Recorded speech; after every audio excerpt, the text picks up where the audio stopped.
right sauce. Hail Mary, they despise what the light brought. Let them roach niggas bleed if they can't see.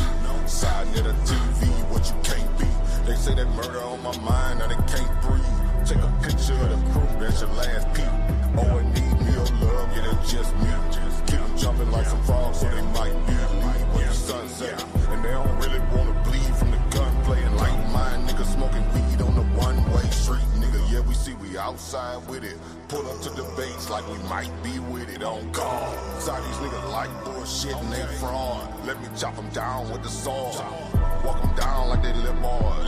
This the toughest you gon' be in, we too hard. And you don't really want that smoke, my G. Who would be siding at a TV? This the toughest environment, the toughest environment, the toughest environment to be in. Toughest environment, the toughest environment, the toughest environment to be in. Toughest environment, the toughest environment, the toughest environment to be in. Toughest environment, the toughest environment, the toughest environment to be in. The toughest environment, the toughest environment, the toughest environment to be in. Toughest environment, the toughest environment, the toughest environment to be in. Keep that off your lip before you get flipped. We got sources over here, we don't just spit. Too many bosses over here, y'all just legit. Put them niggas in the game, let them get real. Don't even step unless you come in with that scholarship. That economic tip, gotta make a dollar flip. And I might be next, I don't give a damn, a truth rolling with me, so I'm feeling like the son of man. Too many gon' hate, gotta make a stand. I'm just trying to duck the lake, you don't understand. Read them when I greet them, that's my best plan. Head first shit, I'm just saying. Nigga meet me in LA, oh you just playing. Too many be fake, what the base saying. So I tell them they don't want no smoke before they end up in the newspaper next day. Smoke is the toughest environment, the toughest environment, the toughest environment to be in. Toughest environment, the toughest environment, the toughest environment to be in. Toughest environment, the toughest environment, the toughest environment to be in. Toughest environment, the toughest environment, the toughest environment to be in. The toughest environment, the toughest environment, the toughest environment to be in. Toughest environment, the toughest environment, the toughest environment to be in. Toughest environment, the toughest environment, the toughest environment to be in. Toughest environment, the toughest environment, the toughest environment to be in. And this is it right here. The toughest you gon' ever be in. You wasn't conscious before us. Y'all niggas was asleep. We woke the sleeping giant. We did it. Side dinner TV.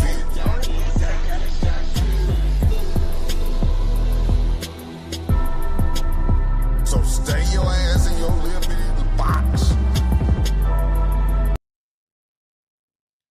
Peace, peace, peace. Assalamu alaikum. Hotep, namaste. Jambo, Ashe, Shalom. All the greetings of love and light to the darkest minds of the light, to the HOK Colosseum audience, to the House of Consciousness audience. Everybody's coming over. We had a great show on the bigger channel in the House of Consciousness. The brother, God Concept, did a great presentation on the Canaanites, and we just are going to keep it going. We're going to have a continuation over here. We do have joining us, we have the pleasure of having our brother, Steve Caballeros. Professor Caballeros is over here, and he's going to talk to us today about who are the Hyksos. So we're just going to move it right over from the House of Consciousness to the HOK Colosseum. Hit the like button, start it up, and yeah. How you doing there, Steve? Hi, Nepal. Can you hear me? Yes. Can you hear me okay? Yeah. Can you hear me good? Yes. All right. How are you? Great. How are you doing? And do you have everything ready to go? Yeah, my slides are loaded. You can share it. You ready? Yes. I'm ready when you are. I'm ready. Okay. Your slides are up. Let's so can you tell us before you get started, just give us a little intro. What are you're doing a call out, but I'm not sure who will join. I did drop the link for the sister, and Hmm. also whoever wants to give you that pushback or that smoke. What are you Hmm. going to be covering today? Well, I mean, first I should say that I I wasn't aware that it's a call out.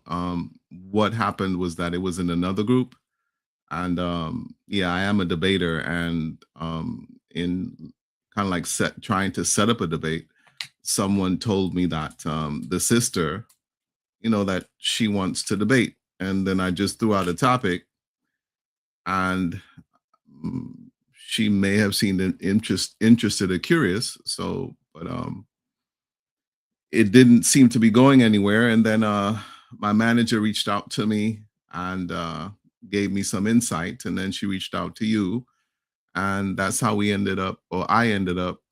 Well, I'm not. This is about my second or third time on your channel, and that's how I'm here.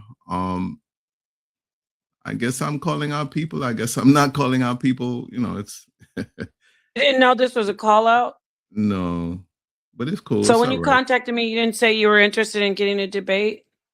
Yeah, kind of. It's no big deal. I get a debate. No, That's no, this good. is the thing. This is the Yeah. thing. This is HOK Coliseum. And Hmm. from what I know, you wanted to call out Naphtali about the Hyksos. I guess it could work. That's fine. That's cool. I mean, what do you mean you guess? Did you want to call it out or not? Are you uh, scared already? Scared? Yeah. No, I'm not scared. I'm not I scared at all. mean, okay, let's do this. It doesn't Okay. have to be just anybody, but from what I know, you're a part of the Info Warriors and you're a debater. And whoever's interested in approaching you about this presentation, is that fair? That's Like, fair. what I'm trying to make clear is that Mhm. you're okay with getting a debate. And I also need to make it clear, I was contacted that you wanted to get a debate. So it's Mhm. fine. If I could understand, you might be a little bit, it's all right. I'm here for you. You won't. You're gonna be okay. But Okay. anyway, Steve, I never seen you this. I never seen you scared like this. But I think Scared? this is a. I'm just kidding. But I Okay. do think this is going to be a good presentation because we Okay. did have somebody recently, like just a few hours ago, a brother was doing a great presentation, Canaan, and he mentioned the Hyksos. So I do want to Mhm. hand you over the mic and the time to just share with us who you say the Hyksos are. Okay. And by the way, the reason I Mhm. needed to clarify is because I don't want her thinking that I had anything to do with you calling her out. Mhm. Uh I was contacted by, like you said, your manager saying the brother wants to get a debate with Naphtali. Mhm. And then Naphtali, when I spoke to her, she showed me some stuff. So it's not like you're not interested in debate, but I just want to make it clear Mhm. that somebody contacted me about you debating Naphtali. Right, and it started in another group, so Got you.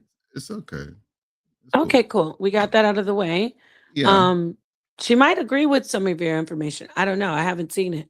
So go ahead whenever you're ready. I just want to let everybody know, hit the like button. I do see people entering. Oh, do you have a problem if people join and talk to you about your work? This live presentation. Why am I Um. scared? Wait, 1 second. Why am I scared?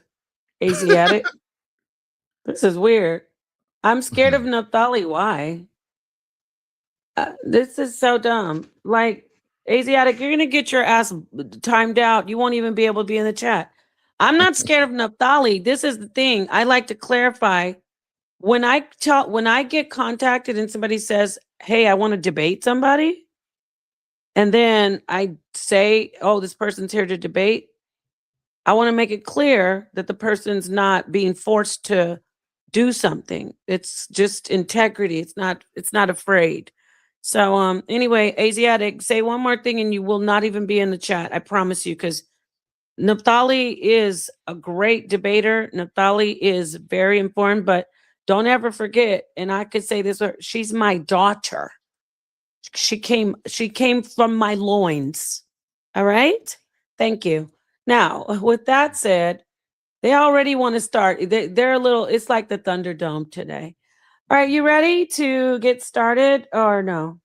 Yeah, I'm ready. But I just want to. I didn't know that. Well, I kind of like thought that the Hyksos was mentioned in the Bible, but I didn't. So this presentation has very little to do with the Bible. It's more like it has to do with history. I'll start. Okay. No. Yeah, the Hyksos are not mentioned in the Bible. Well, I found They something in not by name, not by name. I mean, the Shepherd there's Kings, nothing right? saying Is the Shepherd Kings yeah. mentioned? There's nothing said in the Bible exactly shepherd kings either. Mm. Oh, okay. Okay. I just found something online that implied that, but anyway. All right. So Yeah. All right. who were the Hyksos? In 332 BCE, during Persian rule, Alexander conquered ancient Egypt. Consequently, the label Hyksos was first used in the 300s BCE by the Ptolemaic Hellenized historian and priest Manetho. So this word Hyksos, or this term Hyksos, was first used by, well, the Greeks occupied ancient Egypt, and they had a dynasty called the Ptolemaic dynasty. And this word Hyksos was used by this Ptolemaic priest slash historian. His name was Manetho. Moving forward in time by about 300 to 400 years, from the 300s BCE to the first century CE, Roman Jewish historian Flavius Josephus translated the term Hyksos to mean shepherd kings or captive shepherds. So going from Greek occupation to Roman occupation, here now we see the Roman Jewish historian, and he's now taking that word Hyksos and interpreting it to mean shepherd kings or captive shepherds. Josephus Flavius was one of the people who wanted to identify the Hyksos as the biblical Hebrews. Okay.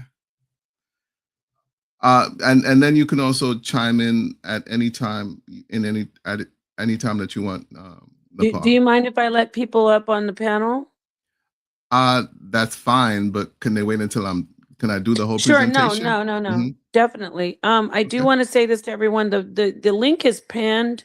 So if you want to come and wait in the back when he's through his presentation, you definitely he has no problem with you coming in and asking questions. Okay, thank you, Steve. Go But ahead. Sorry about that. you can interrupt me anytime you want. You can ask me questions. I got you. Oh, okay. I hear you. All right. Okay. Okay. So the establishment of Hellenized Judaism. Here we are talking about the first century CE, and more so due to the conquering influence of Alexander the Macedonian and his generals of the Greek Empire. Hellenized Judaism and the makings of Hebrew biblical history was becoming established and or canonized. To bring legitimacy to the state-sponsored Greek Hellenized Judaic religion, it was Flavius Josephus who interpreted and identified the Hyksos as shepherd kings or captive shepherds.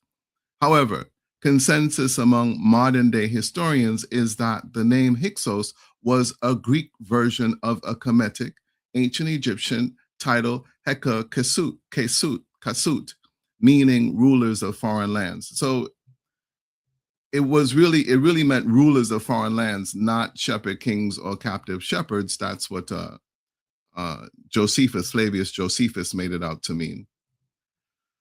The Hyksos people from foreign lands. According to modern day historians, the Hyksos ethnic group appeared to flourish in ancient Egypt during the Second Intermediate Period, 1650 to 1570 BCE. The Hyksos people are thought to originate from West Asia or the Near East. The term Hyksos, however, referred to ancient Egyptian rulers rather than an entire ethnic group with foreign origins, such as from Western Asia or the Near East. The Hyksos are mentioned in other ancient sources, but the Turin royal canon documents them as ancient Egyptian rulers of the 15th dynasty from foreign lands. So yeah, here they're being called ancient Egyptian rulers because they had an actual dynasty. They ruled R.I.S.E for about 150 years. They established a dynasty. The Hyksos were not foreign invaders, however. Modern day historians dispel the accounts of Manetho, the Ptolemaic priest, and Flavius Josephus, the Roman Jewish historian, describing the Hyksos as a foreign invading force who killed and enslaved the ancient Egyptians. So here, the enslavement piece comes up. Today, due to their establishment of the ancient Egyptian 15th dynasty, the Hyksos are referred to as a small group of rulers rather than an entire ethnic or racial population. In 1966, the Austrian Academy of Sciences began excavation at Tel al-Dabaa, where identifiable remains from the Hyksos dynasty capital city of Avaris were found. The archaeological evidence from Avaris paints a different picture from Hyksos conquering invaders in favor of centuries of people from the Levant, possibly Palestine, Israel, and Syria, migrating and settling into the Nile Delta. So here, this is not the Hyksos.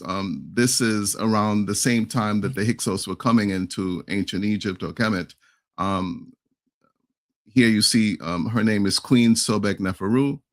Hyksos migration into Kemet, ancient Egypt. The scientific and historical evidence suggests that the high point of these migrations was from the mid-12th dynasty to the second intermediate period. The time frame for the mid-12th dynasty to the second intermediate period is approximately from the reign of Queen Sobek Neferu, who reigned from around 1806 to 1802 BCE to the end of the 12th dynasty around 1782 BCE. This period is characterized by a decline in monastic power and a weakening of centralized authority, leading to the establishment of the 13th dynasty and the subsequent fragmentation of Egypt into smaller competing dynasties. So it's kind of during that fragmentation period is when the Hyksos rulers began to dominate in Avaris, the port city of Avaris. Levantine migrants into Avaris. So centuries before the Hyksos takeover, the Levantine migrants brought aspects of their culture with them, which they blended, syncretized with ancient Egyptian practices. Strontium isotope chemical analysis of 75 skeletal remains from people who inhabited the port city of Avaris supports the Levantine migration hypothesis. Varying strontium isotope concentrations are found in soil, which is then absorbed by crops. The Levantine areas from which the Hyksos rulers and their people migrate have specific strontium isotope soil concentrations. This harmless metal enters the body through food. The skeletons had tooth enamel remains with strontium isotope levels in the range from the Levantine areas. Strategic alliances through marriage. Approximately 37 skeletons contained tooth enamel strontium isotope levels specific to the Levantine areas, indicating that they were buried 350 years before the first Hyksos kings were instated. Yeah, they can tell this by the concentration of strontium isotope in the tooth enamel from these skeletal remains. This also suggests significant immigration before Hyksos rule. The other 37 skeletons contained tooth enamel strontium isotope levels from the Nile Delta, indicating that they were born in that area. The chemical analysis also showed that most foreign-born people from R.I.S.E were women.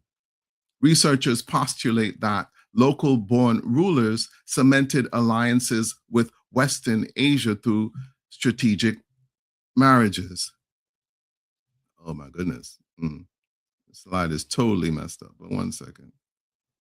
What slide is that? Okay, great. And we do have people coming over to join from the House of Consciousness. They're going to be watching the rest of your just moving right over from there to here. So we're going to have a lot of people coming over. Hit the like button, everybody. Are you having some tech difficulties or what's going on? No, I uploaded it, but it just, I don't know if it's also displaying that way, but I have it loaded in the background so I can read from the actual slide. Oh, what do you want me to, okay, you want me to take this down? No, it's fine. It could stay up. When I move to the next slide, it might fix itself. I don't know, but let me just keep reading. Okay. Okay, great. I do see it. If there's something else you want to share. No, it's fine. Okay. King and everyone who, just 1 second, everyone backstage. So he doesn't, I don't think, and you can correct me if I'm wrong, he doesn't want anybody to be up here right away. He wants to get through like, how many slides do you have? Hold on, let me just double check. He wants to get through his presentation and then we will definitely let everybody in. I'm on the 8th slide, 8 of 15. Oh, great. Okay, great. So please continue. Okay. So King Amenhotep III, an indigenous Kemetic king who strengthened political alliances and maintained peace. So here I'm just supporting the idea or the realization that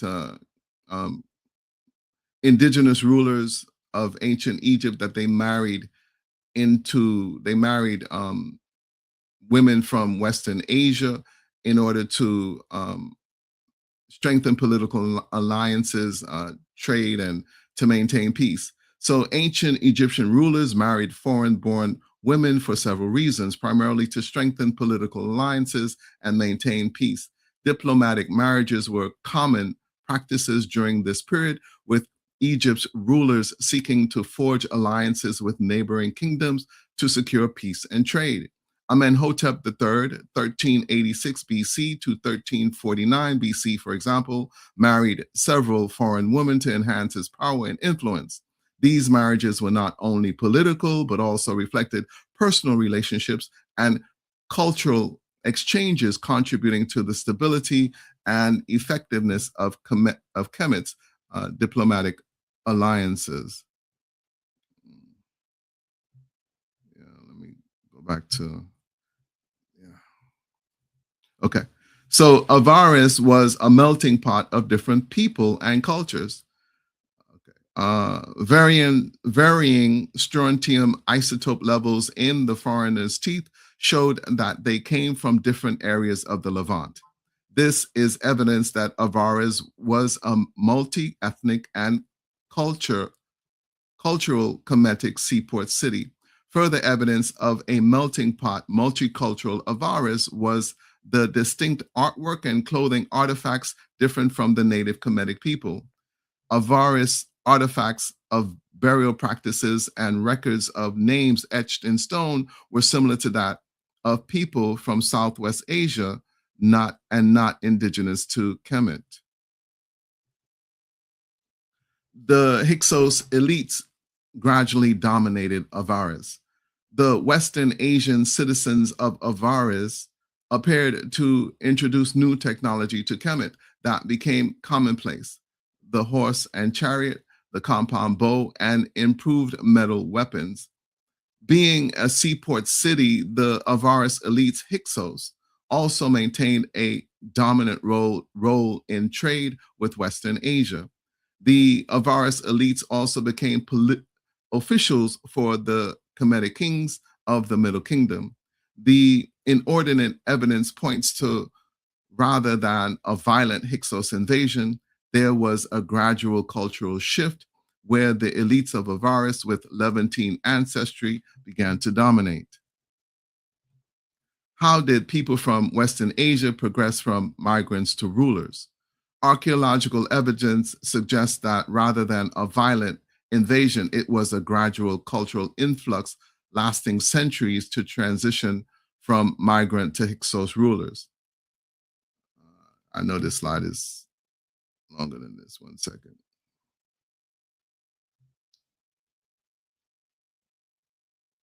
Are you good?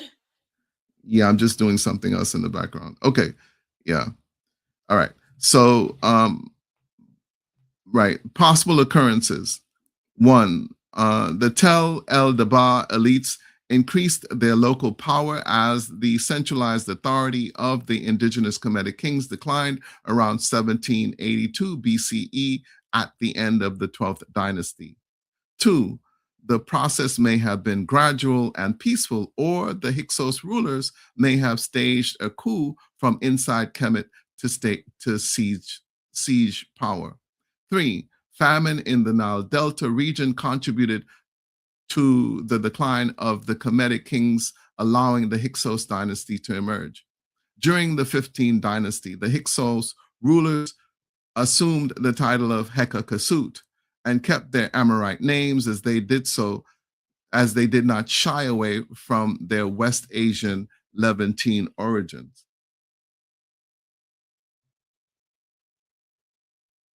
Moving along. Okay, let me see how it displays up here. Come on now. Please hit the like button, and everybody in the back, I'll be having you up shortly. Anybody who's interested in coming in, and yes, I did send the link out to Naphtali. I did let her know that you want, well, from what I was told, that you wanted to sit down with her. So I'm just letting everybody know. Let me know when you're ready to keep going. Okay. Are you moving the slides or I'm moving? Because it ain't moving, but it's fine. I got it. They're not moving? What are you? You're on Hyksos Elite, and now you're on R.I.S.E. Yeah, they ain't moving. But anyway, it doesn't matter. They look like they're moving to me. They look like they're moving. You're on how did people from Western Asia progress? Yeah, it says slide 11, but I have it loaded in the background. Okay. So Kemetic military campaigns to dispel the Hyksos. Beginning in around 1782 to 1570 BCE, there were clashes. The Hyksos dynasty rulers who presided over most of Lower Egypt, Kemet, and the Nile Valley clashed with the native indigenous Kemetic kings who ruled the south from Thebes. During the 16th century, 1500s BCE, the native Kemetic kings embarked on major campaigns to dispel the Hyksos. Okay, so Apophis and Sekenenre. As legend has it, the Hyksos ruler Apophis during the 16th century BCE started an argument with the native Egyptian Kemetic ruler Sekenenre. The argument was over the noisy hippopotamuses 400 miles away in Thebes, keeping the Hyksos ruler Apophis up at night. There is no evidence to support the noisy hippopotamus anecdotal. However, there is evidence that a battle took place. The native Kemetic king Sekenenre was hastily embalmed, and his corpse showed a head wound from an axe the size used by the Western Asian Hyksos. King Ahmose ruled for 5 years. The Kemetic king Ahmose succeeded Sekenenre. According to the stela at Karnak, Ahmose took a fleet of ships and troops from Nubia to make a surprise attack on Avaris before marching north. Ahmose was undefeated, sieging the Baharian oasis and returning to Thebes triumphant. Ahmose only ruled for approximately 5 years before his brother or son, Ahmose, succeeded him. And wrapping up my presentation, the Hyksos expulsion. Ahmose's heir, Ahmose, took up the war against the Hyksos. Queen Ahotep acted as regent in Thebes since Ahmose was so young. Native Kemetic naval operations took place that targeted the port city of Avaris and its Hyksos rulers. the naval operation was followed by a land siege, almost captured Avaris and forced the Hyksos to retreat to Saruhen in Palestine. Archaeological evidence suggests that while the elite Hyksos rulers were driven out of Avaris, the general population remained ethnically and culturally unchanged. All right. That's the end of the presentation. Yep. Okay, great. So thank you so much for presenting that. Now, we have some people in back. I'm bringing them on. Some of you, or most of you I know, I'm going to bring you on, and everybody please be respectful of the guest and obviously the host, and we will get this going. So basically, I want to just start off asking you, what was your contention initially? What was not focusing on one person? Like, I'm not just going to keep on bringing, because if she didn't want to come in, I don't want to just keep bringing her up. But what were you looking at that prompted you to like feel like, okay, I want to go and present this about the Hyksos? Did someone present something that is in opposition to this information? Well, not that someone presented it. That so the like, for example, the strontium isotope evidence or analysis, that archaeological evidence, so that it now sheds new light or clarifies that the skeletal remains, that 37 of them were from the Levant, and so it also shed lights and shows that it wasn't an invasion, but that the Hyksos, they, over a period of about 350 years, that they gradually migrated into Tel El Daba and also Avaris, and they settled there. And over that 350-year period, they gained influence and established trade routes with the southwestern Asia, and well, then also due to the decline of the larger region of Egypt or Kemet, the Hyksos rulers, they gained strength and opportunity, and then the native or the indigenous Kemetic rulers, they then pushed back, and they forced the Hyksos rulers. That's what Hyksos means, the foreign rulers. They pushed them out of ancient Egypt. Meanwhile, the people, the population, stayed behind. That's what the archaeological evidence. Just a second, please mute your mic if you're not on the you know, it's okay. And just everybody just knows it, just let you know. So okay, sorry, go ahead, Steve. Yeah. So I'm just saying that that's what the current archaeological evidence says. I mean, there are some I've seen like Jewish historians who say that they are the descendants of the Hyksos, and they trace their lineage to the Hyksos. So okay, great. Thank you so much. We do have the young gentleman, God Energy, who presented today, and he did touch on the Hyksos. So I wanted to just start with him. I see everybody. Peace, Humble, Elder, Suntan, Apostle Zaquan, Rebel Ra, Jose, and of course Ra Kufu. Peace to all of you. Glad you can join. I do, as I said, want to start with the our other guest that was on the platform today, God Energy. Peace, God Energy. Great presentation. How are you, first off? Feeling good. My nerves are at ease now, you know. Thank you. Well, you're about to get your nerves riled right back up over here in the Colosseum. I'm just kidding. I'm just joking. No, go ahead. But yeah, with the Hyksos, I was excited to come over and hear him talk about Tel El Daba. I just covered Tel El Daba myself as well. Shout out to the brother and his great presentation here as well. And yeah, you can see at Tel El Daba, the archaeologists and Egyptologists, no doubt, brother. The archaeologist and Egyptologist Donald Redford was talking about how the Tel El Daba excavation is synonymous with the MB2B level of the Canaanite excavations that they were doing, right? And that the Canaanite construction, architecture, material culture that they find at MB2B is the same as what you find at Tel El Daba, you know? And he also points out that Apakana carries the eponym from the land of Canaan with the Kana there. And there were Hyksos women with the theophoric name of Anat, who was popular with the northern Canaanites and things like that. He mentions how I believe in Josephus, it mentions how the Hebrews were Phoenician, right? So just like not the Hebrews were Phoenician, that the Hyksos were Phoenician. Manfred Biatek and his excavations at Tel El Daba also point out that they have a very northern Canaanite type of construction, and that the heartland of the Hyksos was in the Amorite territories. So largely, I'm in agreement with you that these people were northern Semitic peoples, most likely Amorite. Okay.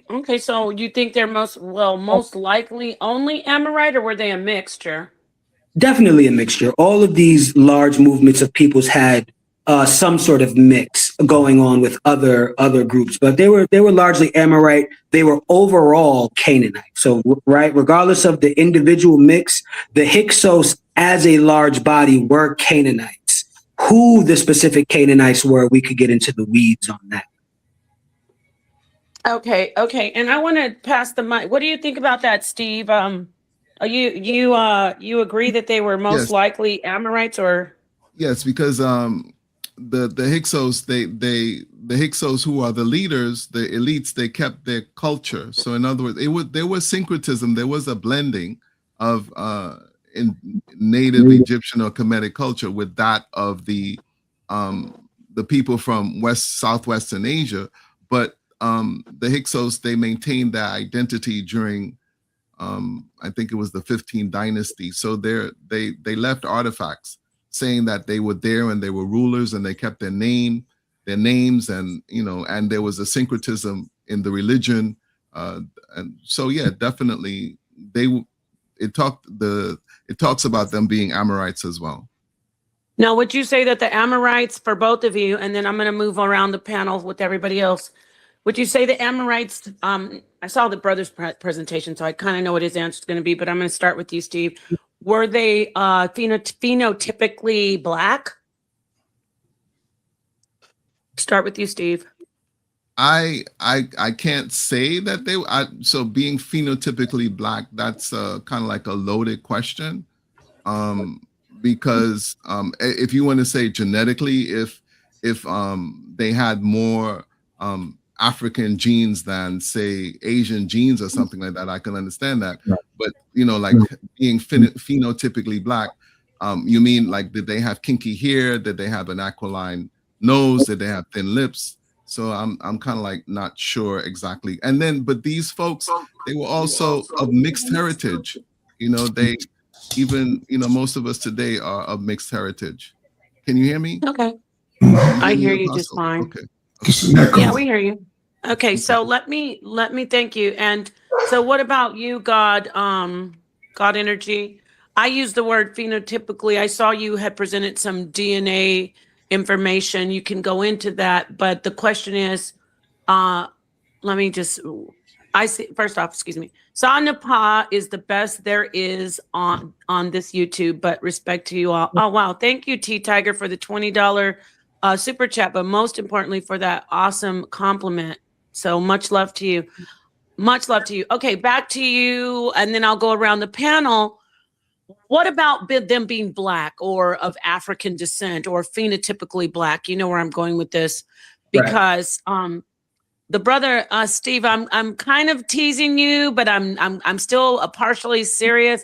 From what I knew, he was calling out Naphtali, who says the Amorites are white, and now he said, well, it's just a misunderstanding. It's just a misunderstanding. He's not really calling her out. So, Steve, you gotta come on. You gotta stand a little stronger on your square. But are they black or are they not? The Amorites. Let me ask God energy, and then I'll go back to Steve, see if he wants to double down on it or change his answer, make his answer a little stronger. Are they black? Were they black? There were black members, but to just label them all as black people, and this is a black population, and this represents black culture, I don't feel comfortable saying that, specifically for the fact that they were in northern Syria. The further north you go in Syria, the closer you get to Anatolia, right? And European Americans are called Caucasians for a reason, right? Europeans in general, you know what I mean? They're called Caucasians for a reason because that Caucasus area was a major migration point for them. They came from the Central Eurasian steppe, set up camp in Anatolia, and then migrated from there. So Anatolia is a hotspot for Indo-European genetics, culture, and linguistics. Given the close proximity that the Amorites and the peoples of Ugarit had to Anatolia, this was a heavily admixed peoples. And the further north you went in Syria, the more Indo-European on the scale you were. It was a heavily mixed population, though. And because of how mixed and how much of a melting pot that area is, I think you do yourself a disservice by giving yourself the headache of trying to label the entire population black, where you can find evidence for black phenotypes and white phenotypes. So it was literally a melting pot. Okay, now we're talking about the Amorites, but I hear you and I hear Steve. However, I'm gonna ask this, and I haven't forgotten about the rest of the people. When we talk about the Caucasians in that region, they weren't, if we're going to the original, they weren't blue eyes and blonde hair. If you look at those people in that region, they were very, they were dark people. So the reason I'm going down this road is because, again, I have a response. Again, I was told that Naphtali, not even if it's Steve, Naphtali teaches that the Amorites are white and that the Canaanites are white. And so if y'all aren't, I'm not talking about you, God energy, and now Steve, I'll let you off the hook. But if anyone's afraid to give her that smoke, that's why Asiatic, you did not know what you're talking about. I'm staying neutral, but I'm very confident that they were dark people. They were not these Caucasian people that are that she's promoting, and especially the Hyksos. Getting back to the panel, they were not just Amorites; they were a mixture of, as we said, Canaanites. So that goes back to God Energy's great presentation where he was on point there. That was and I want you to just talk to us briefly or quickly, concisely about what you presented about the Canaanites having that type of DNA that would point toward them being phenotypically black or African, as opposed to blue eyes, blonde hair, light skin. And I'm talking to God Energy, and then I will get to the rest of the panel. What do you say? I'm glad you brought that up about Anatolians, because the indigenous Hatti peoples, where the term Hittite comes from, the Hatti peoples were not Indo-European. And actually, the Indo-European blonde-haired, blue-eyes Anatolians came in, conquered the indigenous Hatti of Anatolia, and stole their identity. That's why we call the Indo-European ones the Hittites, when really that's the identity that they conquered from the indigenous Hatti, who did have brown features, just like you said, and may have been related to the Dravidians. Shout out to Dr. Shout out to Dr. Who? Shout out to Dr. Clyde Ahmad Winters. Thank you. But with that, I do want to bring up the North African ancestry of the peoples of the Levant, right? In the genetic paper Pleistocene North African Genomes Link Near Eastern and North African Human Populations, they go into the North African Ibero-Maurutians, who were the speakers of the Afro-Asiatic language, and then how they then spawned the Natufians, who were the ancestors of the Canaanites. And, the Ibero-Maurutians carry EM78, which is the ancestral E haplogroup subclade to the Natufians, which would be EZ830. And also the Natufians used the Ibero-Maurutian toolkit as well, right? So we know that they also handed down genetics, but also material culture. And these Natufians have been analyzed, their bones, the skeletal structure, the osteological analysis, the craniometrics have been analyzed by anatomists like Sir Arthur Keith, who described the Natufians as long-headed, dolichocephalic, short-faced, broad nose. They had prognathism, subnasal prognathism. He basically described them as Africoid or Negroid peoples, these Natufians. And the Natufians are the ancestors of the Canaanites. So we can 100% go from Canaanite and lead straight back to Africa. And I mean sub-Saharan Africans, right? Because the North Africans at that time were the same phenotypically as sub-Saharan Africans per Joel D. Irish and his work, Dental Non-Metric Affinities and Tracing the Bantu Expansion to its Root. So yes, the ancestors of the Canaanites came straight out of Africa. Awesome. So now we are cooking. We are really cooking now. We're cooking. Thank you for that information. Now I'm going to take it back to Steve, and then I'm going to go to Humble. And then I see you, Apostle.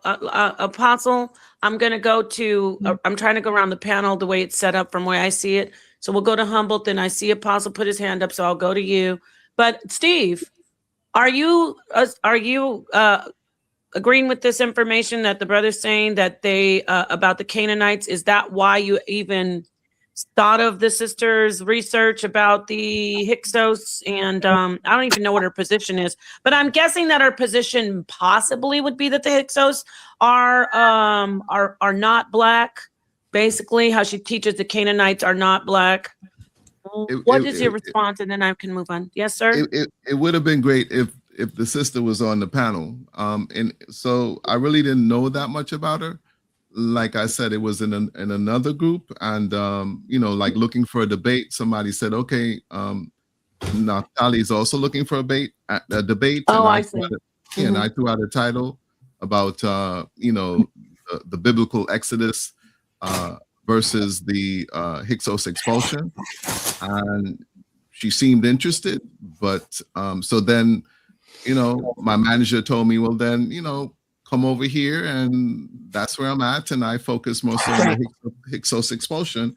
And I really don't know what her philosophy and what her teachings are. Like if the debate would have been set up, it would have just been a title. And then based on that title, I would have prepared my slides and would have been ready to debate, whether from the affirmative or from the negative. But I had no idea. Okay, well, maybe it's just fate and kismet, because I don't know what Naphtali teaches about the Hyksos, but I know she teaches the Canaanites are white. So, and and it's no big deal. I'm just making sure that everybody knows we're talking about getting you a debate, and I was under the impression that you wanted to specifically debate her information. No worries, she's watching, I'm sure. I sent her the link, I let her know. So she may be busy. She said, great. And so there it is there. I'm going to keep on, don't take it personally, Steve. I'm not being completely dead serious with you about you running and stuff like that. I get it. You're a debater and you're very intelligent. I'm not taking it personally. It would have just come down to that title, to the debate title, and we didn't come up with a title. So I just presented on the Hyksos. That's right. And she didn't even know who you were either. When I talked to her, she just said, I just thought you wanted to debate her. But back to the information. So we'll leave it on in this vein.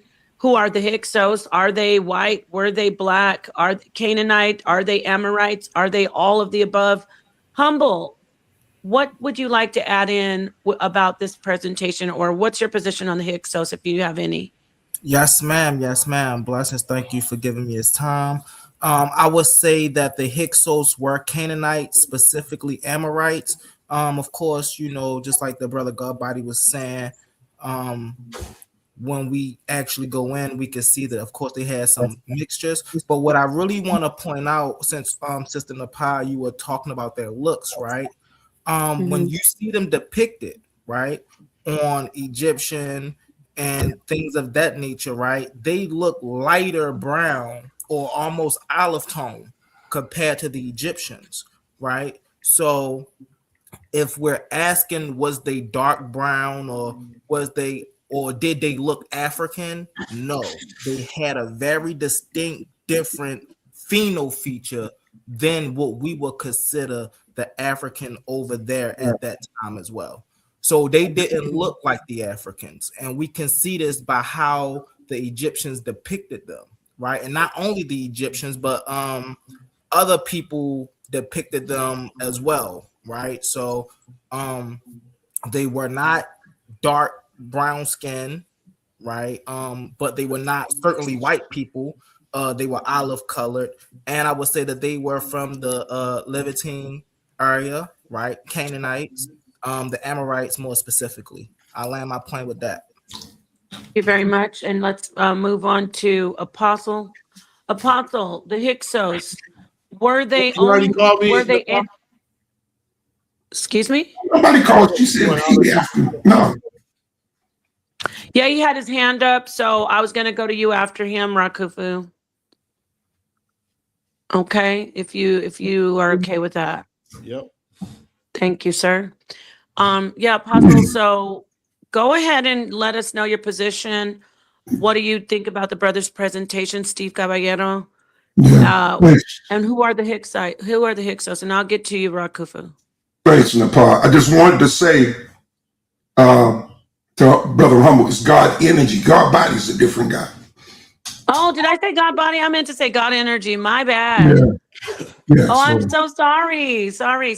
Go ahead. Thank But you. I like to say to God energy, according to 23andMe, I am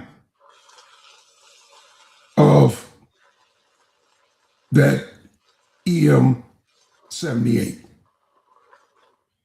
Apostle, I don't mean to interrupt you, but I don't want to take it off of the. No, I know. I Excuse me. just wanted to say that to him because he brought up.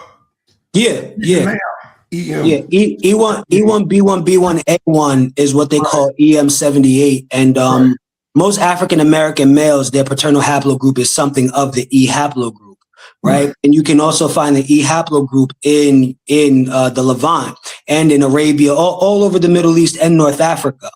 Well, a large portion of Africa, not just North Africa, also West Africa. But this is the significance of the beginning part of my presentation. And I think with you saying that about your haplogroup, you will find great value in the beginning portion of my presentation because I go over the DE haplogroup, right? And it's divergent and the E haplogroup off of the DE haplogroup, right? But it's a lot of correlation with West Africa, right?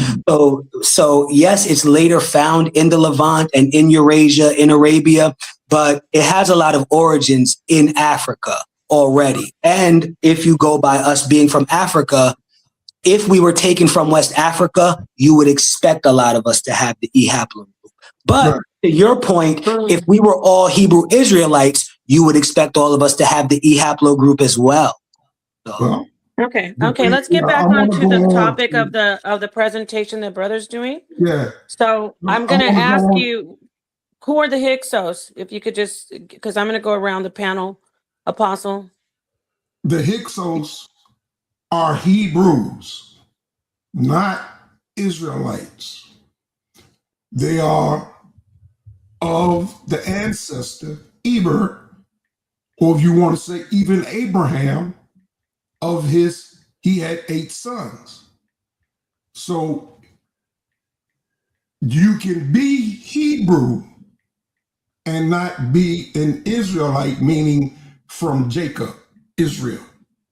So yes, I do agree that the Hyksos or the Hakakasu are Hebrews. I also believe that they had rulership in Egypt for about 300 years. And we'll find that in the scriptures where it talks about there arose a king that knew not Joseph, who knew not Joseph. And he said, looking at the Israelites and how fat they were, how well they were, how fat their goats and sheep were, he said, come, let us deal wisely with these people. And that is the leading to the Exodus. Yes, they were dark-skinned people. They had to be. White people do not do well in the Nile Valley area. You know that because of the Ashkenazis that there. They got the second highest rate of skin cancer among European people. The sun Okay. is burning them up. So yes, Okay. they were dark-skinned people. Most people back then were dark-skinned, opposed to the way things are today and how the modern Egyptian looks opposed to how they used to look. Okay. Well, thank you so much, Apostle. So Apostle, from when I hear you saying the Israelites were a part of the Hyksos and they were dark skinned. Not the Israelites. No. Not So the Israelites. were they Israelites at all? Hyksos. No, they were Hebrews, but not Israelites. They were not from Jacob. They existed before Jacob. Oh, I see. Okay. All right. Yeah. Thank you. Thank you. I'll be getting back to you soon. Rakufu, thank you for joining. What did you think about the both presentations? But on the vein of the Hyksos, who are they? What would you like I to would add? say your average Hyksos would be 70 to 80% Canaanite, maybe 15 to 20 Egyptian. And don't forget the more like Armenian side, the Hurrians, the 5 to 10% part of them. They did have that in them as well. The Hurrian, nobody's brought up yet, but that's one that they would have had. And I was very interested with what Apostle just said, because that makes a lot of sense. Hebrews came before Israelites. So even in that vein, I want to ask Apostle, Shemites are not all Hebrews because Shemites came before Hebrews, right? True. Okay, go ahead, y'all. True. Thank you so much, Rakufu. Moving on to Elder Suntan. Elder Suntan, I see you want to present something, but what did you think about both presentations? I thought they were both great. And please speak to us about the topic, the Hyksos. What do you? The mic is yours. All right, peace to the panel and peace to the to brother God. What is that? God energy. Yeah, God energy. Peace is good, great information, a lot of information as well. And to my guy next to you, you know, you guys do a lot of deep searching and stuff like that. And I believe the Hyksos was just a mixture of people from that area. You can't put one label on them. I don't think so. They say they're the Hyksos, but there was a lot of admixture in at that time. The part, not diverting from this subject because it got a lot to do with it, because especially since God power, I mean, both of these guys are very good researchers, and God's power, he's a super researcher. So this is what this is what I want to present. Could you just put that up there? This is for all my great researchers, because this is where I'm stuck at, and this is where I'm about to go off into. Could you present that for me real quick? It's nothing long or nothing like that, but it's very germane to this conversation. It's up. I put it up there. You can't see it? It's not showing. Interesting. Okay. There it is. Yeah. Now, and I want my researchers and my scholars, because I really, support my scholars. But I want I want to know how y'all feel about this. The perception of a greater number of European scholars is largely rooted in historical factors that foster the development of modern science academic institutions in Europe, coupled by the global dominance of European powers during the age of colonialism. This led to Eurocentric focus and global historic narratives in academia record keeping. So when I say that right there, I was wondering, because I got a lot of more. I'm gonna do a presentation a little later on, Nepal, that our narratives and all our information has been spoon-fed by these Europeans. So I just want to know, how do y'all feel about this commentary right here, to both of the presenters of Yeah. the knowledge today? Thank you. Let's start with Steve, and then we will get to God energy after you, God Steve. Go energy, ahead. yeah. I'm going to take this down now. Or should I leave it up? Do you guys Yeah, still leave need it it up up? so they can read it and All understand right. it. Okay, sure. Steve, will you address that, and then we'll move to the next presenter. Yeah, well, so my first slide, I mentioned Alexander the Macedonian and the Greek Empire. So they Europeans traced their ancestry to the Greeks and the Romans. They colonized that region of the world. They colonized North Africa and the Levantine area. And when they were there, what they did was that they took on the religious culture of the people that lived there, and they introduced state-sponsored religion, and then they took the people away from their indigenous ways, and really they made themselves into the gods. The Greeks and the Romans did that, Right. and they came up with a syncretic religion, so that they could be worshipped. And a lot of people today, they don't want to research history. It's taken me a while, and also through talking to people, to understand what these empires have done and also what they continue to do. So, and then also Europeans, like Apostle mentioned, the Ashkenazi, they want to put themselves in ancient history where they never belonged. They weren't there, but they want to make themselves to be spiritual and having a place in ancient history where they really didn't belong. They weren't there. Right. Okay. Great answer. Great answer. So you understand my premise. God power is up to you. Is God energy? God energy. Oh, What God would you like energy. to add? Yeah. That's close. God power is close. Okay, God energy. What would you like to add?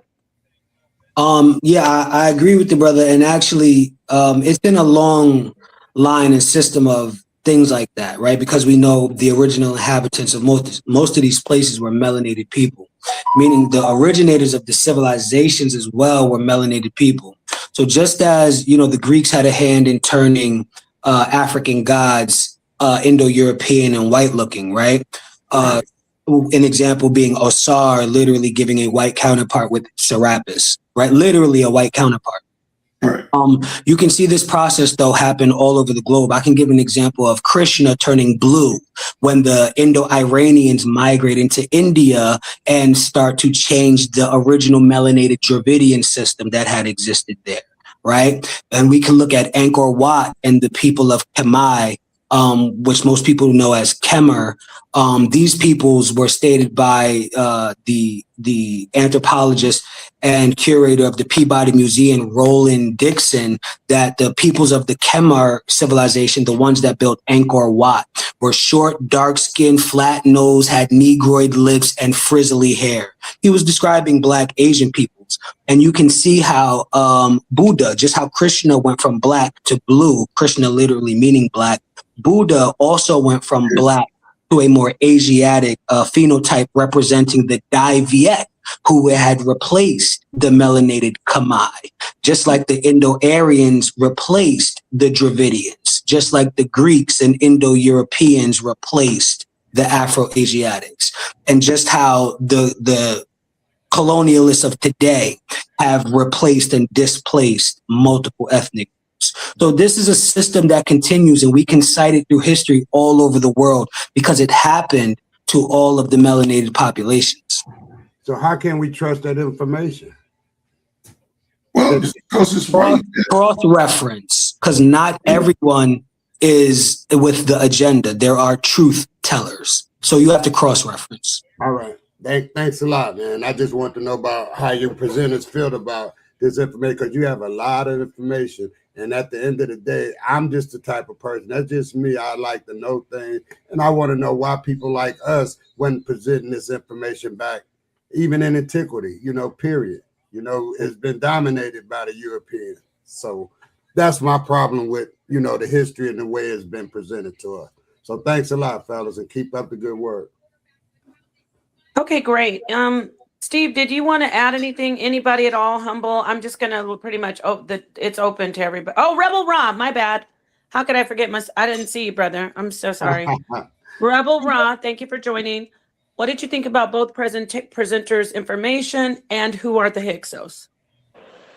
Yeah, man. Give thanks to those of consciousness. HOK Colosseum. We don't know. Blessed to the panel. Everyone, Napar, Steve. God Peace. Energy, the Elder. We don't know Apostle, Santan. Cool for everybody. Too much name. Humble everybody. But yeah, it's a topic where the brethren got energy from earlier on. He put on the energy.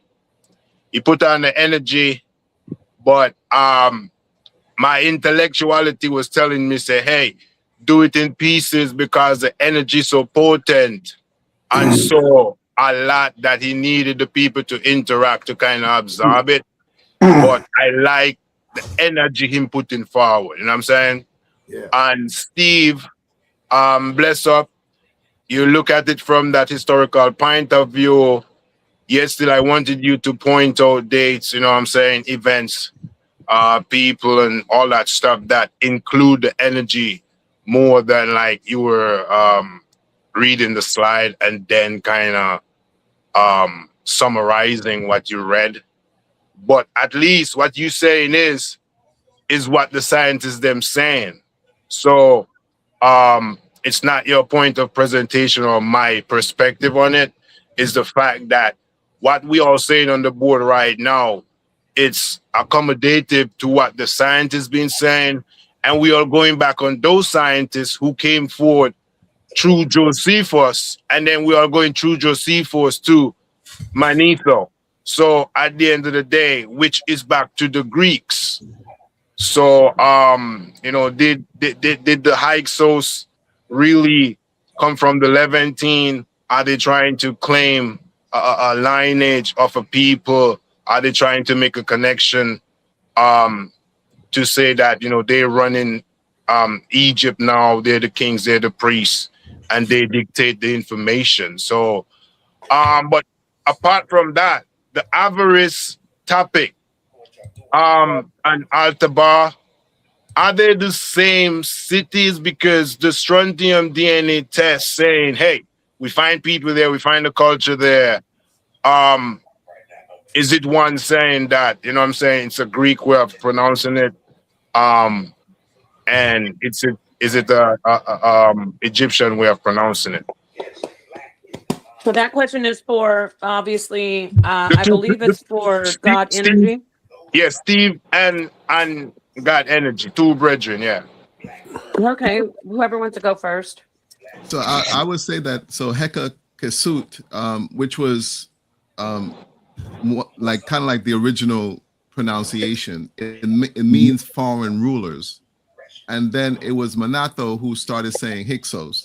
And then Flavius Josephus, he then interpreted, he made Hyksos to mean shepherd kings.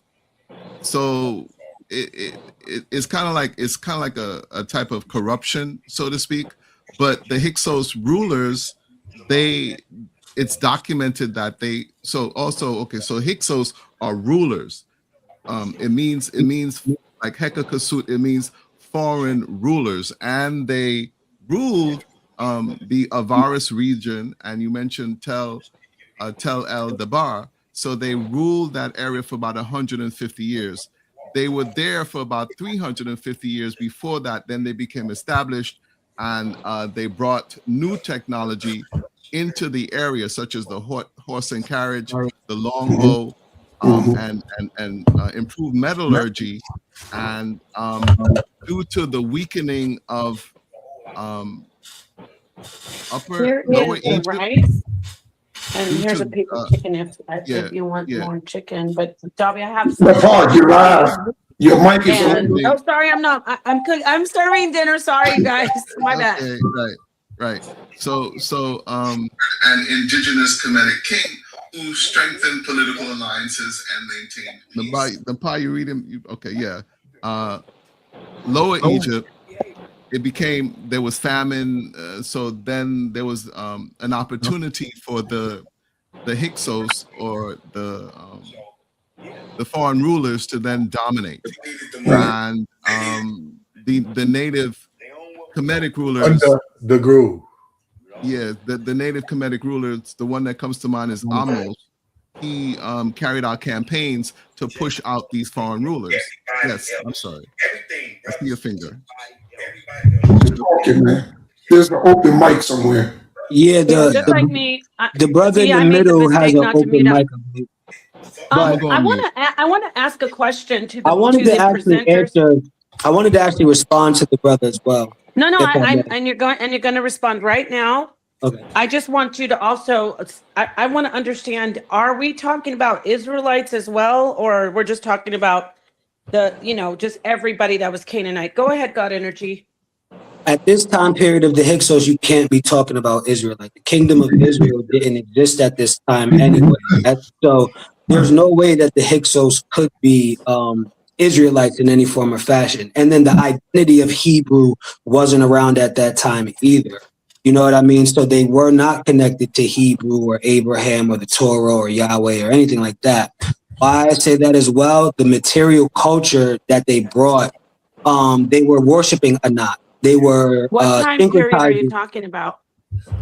I'm talking about around the 18th dynasty and onward, the Hyksos period, the Hyksos period. The culture that the Hyksos brought was a Canaanite culture. Down from Anatolia, the horse and chariot, the Kopesh that's introduced into Egypt, that curved sword, that Kopesh is the Canaanite sword. They had the eponym Kana. They literally had Canaan in their names. In Josephus's and not Manetho, it's Josephus and I forgot the other one that was being compared in my presentation. In their king list of the Hyksos, both lists have a figure called Apakana as the third ruler. Kana in his name is from Canaan, right? So he has the land of Canaan in his name. The theophoric names that have Anat in them, the Canaanite goddess Anat, also shows their Canaanite identity. They syncretized Baal, Seth, and Amun into one god. Baal is a Canaanite deity, right? So everything about the Hyksos, their culture, their language, everything screams that they are Canaanite. Even the architectural and material culture found at Tel El-Daba. Donald Redford, the archaeologist, explicitly states that the Tel El-Daba archaeological site is synonymous with the MB2B Canaanite site that he excavated. So everything is parallel to Canaanite, pointing out that these Hyksos were definitely Canaanites. And the Egyptians, I'm gonna land my plane with this, the Egyptians at that time called these Hyksos as not just Hekakasu, but they called them Amu. This Amuru, Amorite, the same Martu that the Mesopotamians referred to.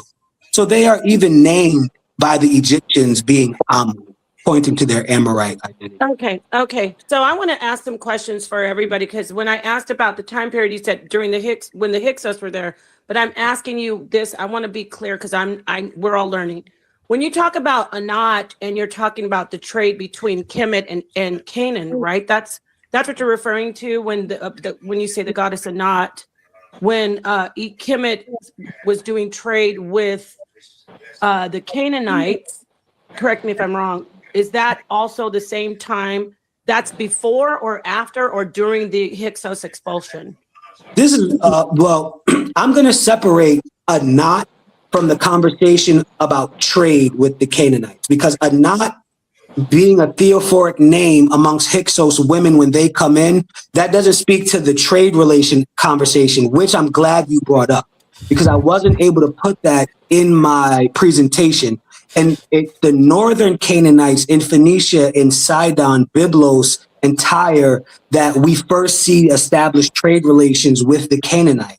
That's why the Phoenicians have always been so popular, so rich, so they're so talked about even to this day. Even though they're not labeled Canaanites, everyone knows about the Phoenicians.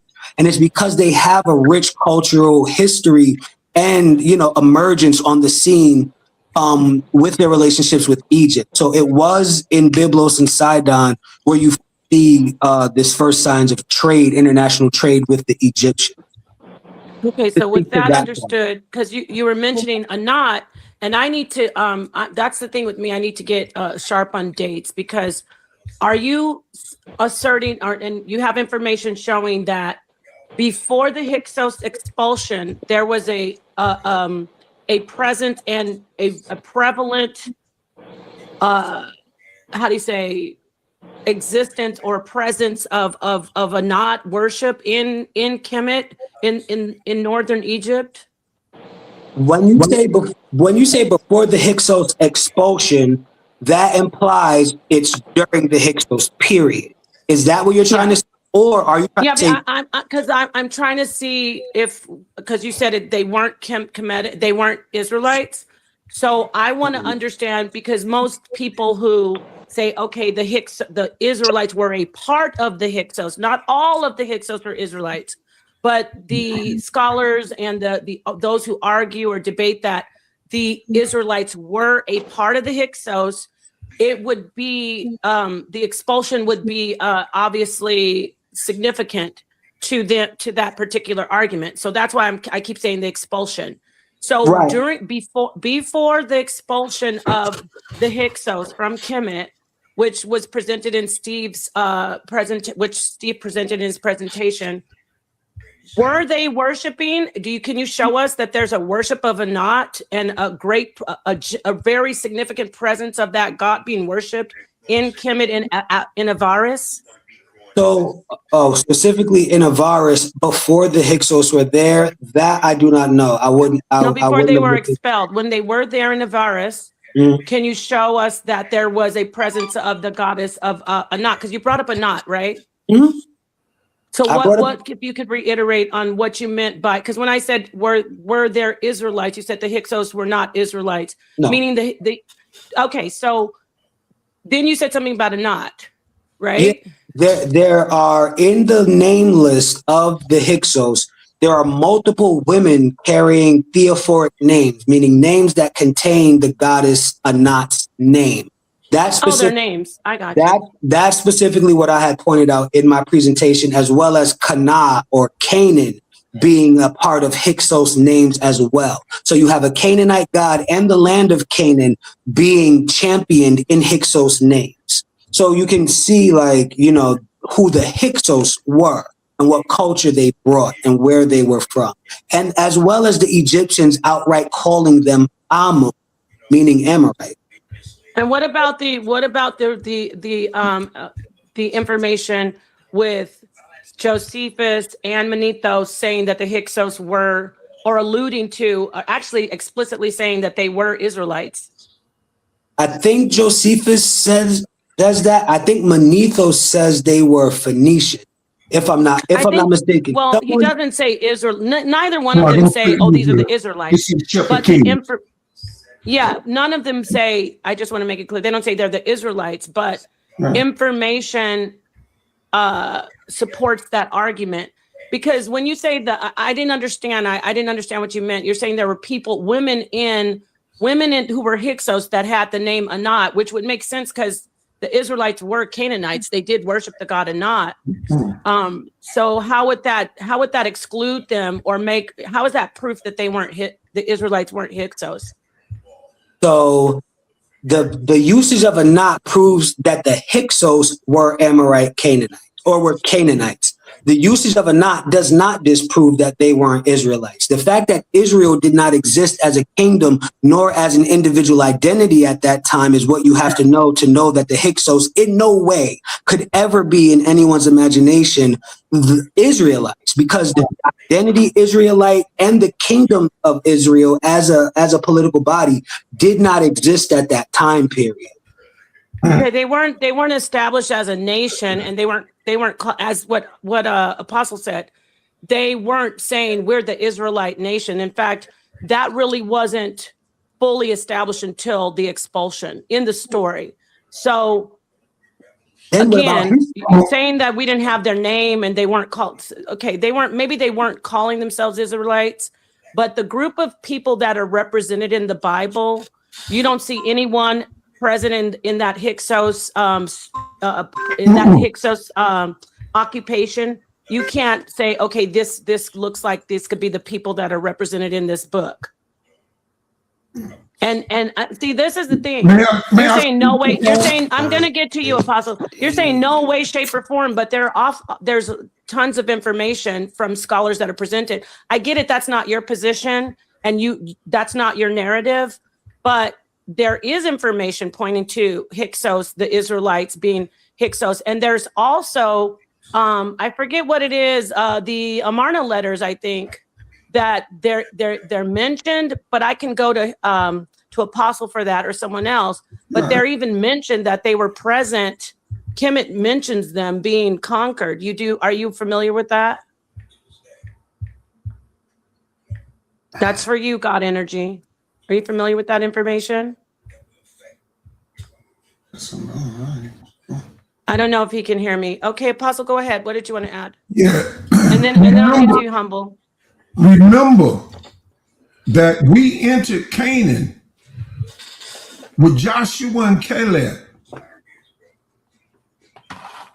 We crossed that river to go into Canaan. And the first city we conquered was Jericho, which is a Canaanite city. Yeah, but can you back up a little bit, Apostle, and stay on the subject of? I'm trying to show that as Israelites, descendants of Jacob, before Jacob, there is no Israelites. Isaac is a Hebrew. Isaac is not an Israelite.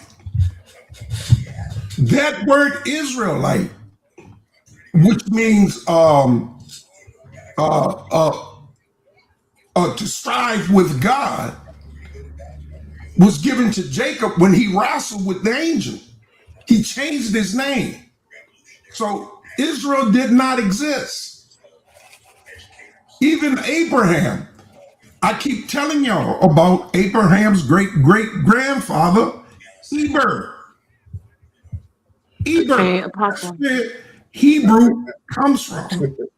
So, yeah, Apostle, can you talk to us about the Hyksos occupation? Do you have any information? Because I'm going to bring up some stuff. Any information I can bring Israel? Okay, go ahead. And then I will get to you. I will get to you, Humble. And it was the Merneptah Stele that I was talking about, but I think also in the Amarna letters there's something. But go ahead, Apostle. Because of Josephus, in him describing the Hyksos as shepherd kings, the coalition is we were shepherds. But when we were shepherds, mainly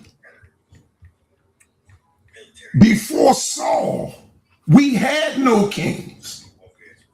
We were ruled by judges for years. Saul was our first king. He's right before David, so he's about 1200 BC. We didn't have any kings. Okay, but back to the Hyksos. The Hyksos was called shepherd kings. They had kings, but they were also shepherds.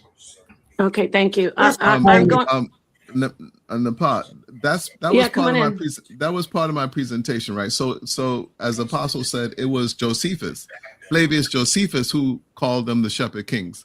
But the Hekakasut means foreign rulers, right? So, and the reason why they say foreign because they was occupied foreign territory. Right. Me personally, I think that Flavius Josephus and Manato, they had an agenda. They did. So, right. Yeah, 100% agreement. If I can get in here really fast, Napa. Yeah, come on in, I've been please. waiting, right? Please. So the first thing I want to say is, y'all earlier we was talking about the E1B1 aging, right? This is a part of, if any Hebrew Israelite tell you this goes back to Jacob, this is a fallacy. If you ever study where the E1B1A come from, it literally comes from Africa, the sub-Saharan. It do not come from a Jacob. It don't come from an Israelite. It don't come from no Canaanite, right? That's the first thing I wanted to deal with. The second thing I want to deal with, right, is since we're speaking about, and I think this is where people are misconstruing, right? So even in the Bible, right, in Isaiah 52:4, it say, "My people went down into Egypt to sojourn there, and the Assyrians oppressed them without cause." So when we go back and we're talking about the Hyksos, right, we have to remember that the Assyrians ruling Egypt and the Hyksos ruling Egypt are two different time periods. A lot of people like to put the Exodus in the Hyksos era. It wasn't in the Hyksos era. It was in the era of the Assyrians. The Assyrians, which were the ones that are responsible for the Exodus. Now we talk about the Hyksos, right? Like Brother God Energy was just saying. The reason why the Hyksos and the Israelites, right, are unrelated is because they come into two periods of history. When the Hyksos are establishing themselves, right, if we was to look for anybody with that, we would look in Canaan, and they themselves would call themselves Canaanites. They wouldn't have called themselves Amorites. They wouldn't have called none of. They would have called themselves Canaanite. Their culture wasn't invented yet. So when we're looking at the Hyksos and we're trying to compare them to the Israelites, right, we're gonna see a whole lot of anachronisms there, right? And an anachronism is when you take one thing out of a time period and try to superimpose it onto another time period. Excuse me, humble. Excuse me for a second. Okay, I got two more points. I got two more points to make, and I'm gonna be done. I just wanted to know about God energy. I didn't want to interrupt. Go ahead. Okay. So one of my points is when Brother Elder Suntan was speaking about, I wanted to address Elder Suntan, and we was talking about, white scholarship, and colonialism, right? And this is why I piggyback off of Brother God energy, when he say we have to cross reference, right? So because we know these people spin narratives all the time, not just with our history, but with all history. They spin narratives. So when you can actually go and find primary research, right, that either contradict or correlate, that's always the best policy. And my last point is, we don't find a Israel or nothing mentioned to an Israel until the Merneptah Stele in 1208 BCE. So anything before 1208 BCE, we cannot accredit with Israel. Not at all. I land my plane with that. Thank you so much, sister. Yeah, great. Okay, thank you. Now let's see who hasn't. Steve, did you want to say something before I move back onto God energy? No, I mean, I wouldn't give Flavius Josephus much credit, given the fact that he had an agenda. Just like Manato, again, they had an agenda. Right. They were working. They worked for the people in power, the people and they're also elite. So they're elitists themselves. So they had an agenda, and I would take some of the things that they say with a grain of salt. Okay, thank you. So I appreciate everybody being here. Please hit the like button. I did want to because again, this isn't really my lane, but there is information that I know that is compelling information, and it has been debated. So I want to address God energy. And I heard what you said. I wasn't sure exactly what you meant about Israelite and the Merneptah Stele, besides the fact that yes, it wasn't during that time period or that dynasty, but it definitely, there's a mention of Israel being conquered by Kemet on the Merneptah Stele. And when I spoke about the Amarna letters, I have the information now. It's the Amarna letters mentioned. They don't say exactly, oh, the Israelites, because whatever reason, the reason about their naming or them being an established nation, I can acquiesce to that. But there is the Habiru mentioned, and that has been argued by scholars that's referring to the people who we know now, or the biblical Israelites. So that is available information, and so I want you to address that. God Energy, I think he's having some tech difficulties because he's coming. He's dropping. Okay, so I don't know what's going on with that, but okay, God Energy. I don't know if you heard anything that I said. I did. Avatars. He need to let one go. Oh, are there two of them? Yeah. Yeah. They both at the bottom. Oh Okay, yeah, this one it's done. Okay. Okay, No, so go ahead and address that.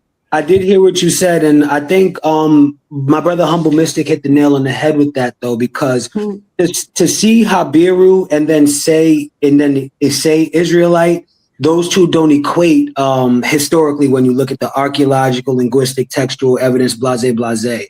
But having familiarity with the Bible would make you say that. And in this era, No. Don't worry about the Bible and me. Don't worry about me and the Bible. Just no, I'm not implying. Just tell us why. Tell us when. No, just tell me specifically why. Why, when we see Habiru in the Amarna letters, that you say no, that is not the Israelites at all. Talk about that. There you go. Because the actions and deeds done by the Habiru, who they were, their interactions with the different peoples at that time, even traveling from Mesopotamia, right, where Apiru comes into play. Just like the Amorites who had a presence in Canaan and Mesopotamia. These peoples do not fit the description of the Hebrews and the biblical narrative or the Israelites when you look at those details. Then when you look at what it is to be an Israelite, when Israelite comes on the scene and these types of things, that's at a very specific period that separates, specific period and place that separates them from the Habiru. So then to hear those sounds together, Habir and Ru, like Hebrew, it makes you think of Israel and the Israel people because we associate those things now because of the biblical narrative. And not to be contentious with my brother, because we stand on a front. Even that Israel on the Merneptah Stela is in question, because since the discovery of the Merneptah Stela, you have one side of scholars that say Israel and one side of scholars that say it says Jezreel, which the inscription could read literally as both, because Jezreel and Israel are literally spelled the same way in that script. So there has always been a line of scholars that says, hey, this really says Jezreel. And in my presentation, I point out how the population density of Canaan leans more to the north, near Phoenicia, near Jezreel. So this is what the focus seems to be. So if it does say Jezreel, then you don't even have an inscription or reference to a people named Israel or Israelite until Delos, Greece, where a Sumerian calls himself Israelite. And this is in the Hellenistic period in Greece. Right. So if the Merneptah Stela says Jezreel, you don't get a reference, mention, or even acknowledgement of Israel until the Hellenistic period in Greece, or the Iron Age kingdom of Yasha Allah. And that's in the Bronze Age with the Hyksos. So every way you slice this, there is no way that there was anyone that was an Israelite or a Hebrew with the Hyksos. Right. Israel. Right. So we need a bomb for that, Sister Napa. You do. No, actually I don't. It's all his speculation. I don't drop bombs for somebody's feelings, but I appreciate it, because he's saying, I mean, he just did a presentation saying that the Israelites are Canaanites. That's outside of a lot of scholarly. Hold on. No, not tonight, please. Yeah. So I appreciate him coming in. It's great. This is what we want. But he just did a presentation saying the Canaanites are Israelites. I agree, they are. But that's not the consensus. That's not scholarly consensus. So for him to come in and say, even though it says Israel, I found some people that go with how I feel about it, and they think it's Jisrael. So I'm gonna come in here and say, oh, it's Jisrael. So, because the scholarly consensus, yes, there's an argument about it, but that is in the minority. It's anyone, even the most hardcore radical Kemetic scholar would come out and say, yes, that does say Israel. But if you want to argue that it says Jisrael, okay, you get what I'm saying? So no bum for that one. But I don't want him to leave. Go ahead, Apostle. You wanted to say something? Yes, understand at that time, there is no word called Israel. That's a corruption from the Greeks. There's nothing called Israel. The I in our language is a long vowel. It's the actual I. So it would not be pronounced Israel with an E sound, a double E sound. That's Greek. The word that we're looking for is Yasharallah. That's the word. That's who we are. The Greeks wrongly interpreted it, just like Hebrew. They now want to say it's Ivri or Ivret, but I done already showed that it's Abayaf. Please don't start talking about the language. I beg you. The language is because of the people. I know, but don't do it. Let's stay on the. The language reflects the people. I done showed that.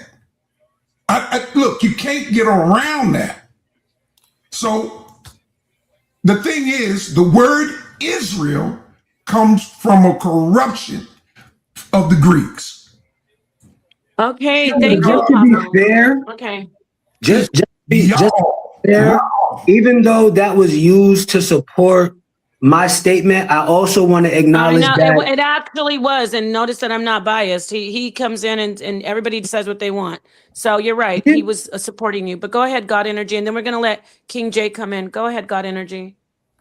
So even though that was in support of my statement, I also want to be intellectually honest and say that even if the inscription says Yashar Allah, in the English production of the scholarship, they would most likely just render it Israel because it's, you know what I mean, the common tongue. So even though you said that to defend me, I also want to be intellectually honest that they could find an inscription that says Yashar Allah and just render it Israel. You know what I mean? Even though your point technically still stands. Okay, thank you. And I also said, even if Jisrael was on Minetta Stella, I didn't say that's what I stand by, but I am introducing the scholarship to illustrate that point. You know what I mean?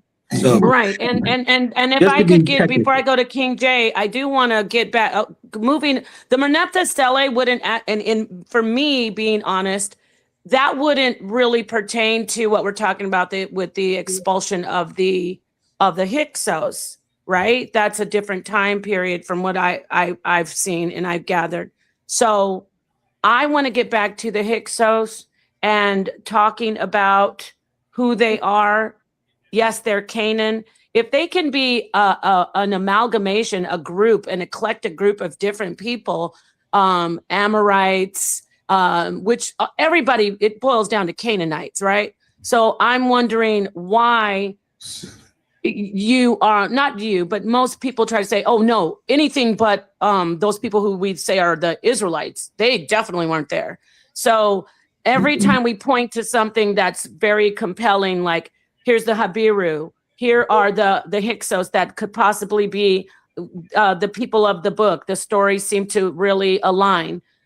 It's always for people who have their own bias. We all have our own biases, right? Biases. They go, no. Oh, that could never be. So that's the argument. And this has been going on for decades. This isn't the first time people have gone back and forth about it. Let me let King J get in here and see what he says. who are the Hyksos, and what would you like to add? And I appreciate everybody being here. God Energy, Steve, everybody joining in. It is the toughest environment, so don't take anything personally. If you feel like I'm being a little mean or tough, it's just the way it goes in here. Okay, so go ahead, King J. So yeah, you were right to get them back on track, Napon. The Merne Patah Stella has nothing to do with Hyksos. So when we talk about Hyksos, we'll keep it in about the 1450 BC era. I tend to lean towards the Sash. Well, not it. Well, we'll keep it around that area. So we're talking about the elite of the the elite of the Amorite, who come to power and are known to be called by the title Hekakasu, right? The Hyksos. It's a title more than anything that was given to the elite of the Amorites, basically. We look at the Beni Hassan murals, and that gives you examples of the Amu tribes coming from the Levant doing trade with the Egyptians during that time period before they're gone. Before they become elite, they're doing trade in the Nile Delta, those different spots. But yeah, that's hold on one second. Real quick, let me say shout out the super chat. How Music TV, thank you for the $2 super chat. What's God Energy's Y DNA haplogroup? I don't even want him to answer that because it's irrelevant. I don't care if he's from Mars, but if he wants to, I recommend him not to do that. They're trying to take you off your square. Even though they're probably trying to side with me, but I'm really not. I don't really have a dog in this fight. I just wanted to get the juices flowing here.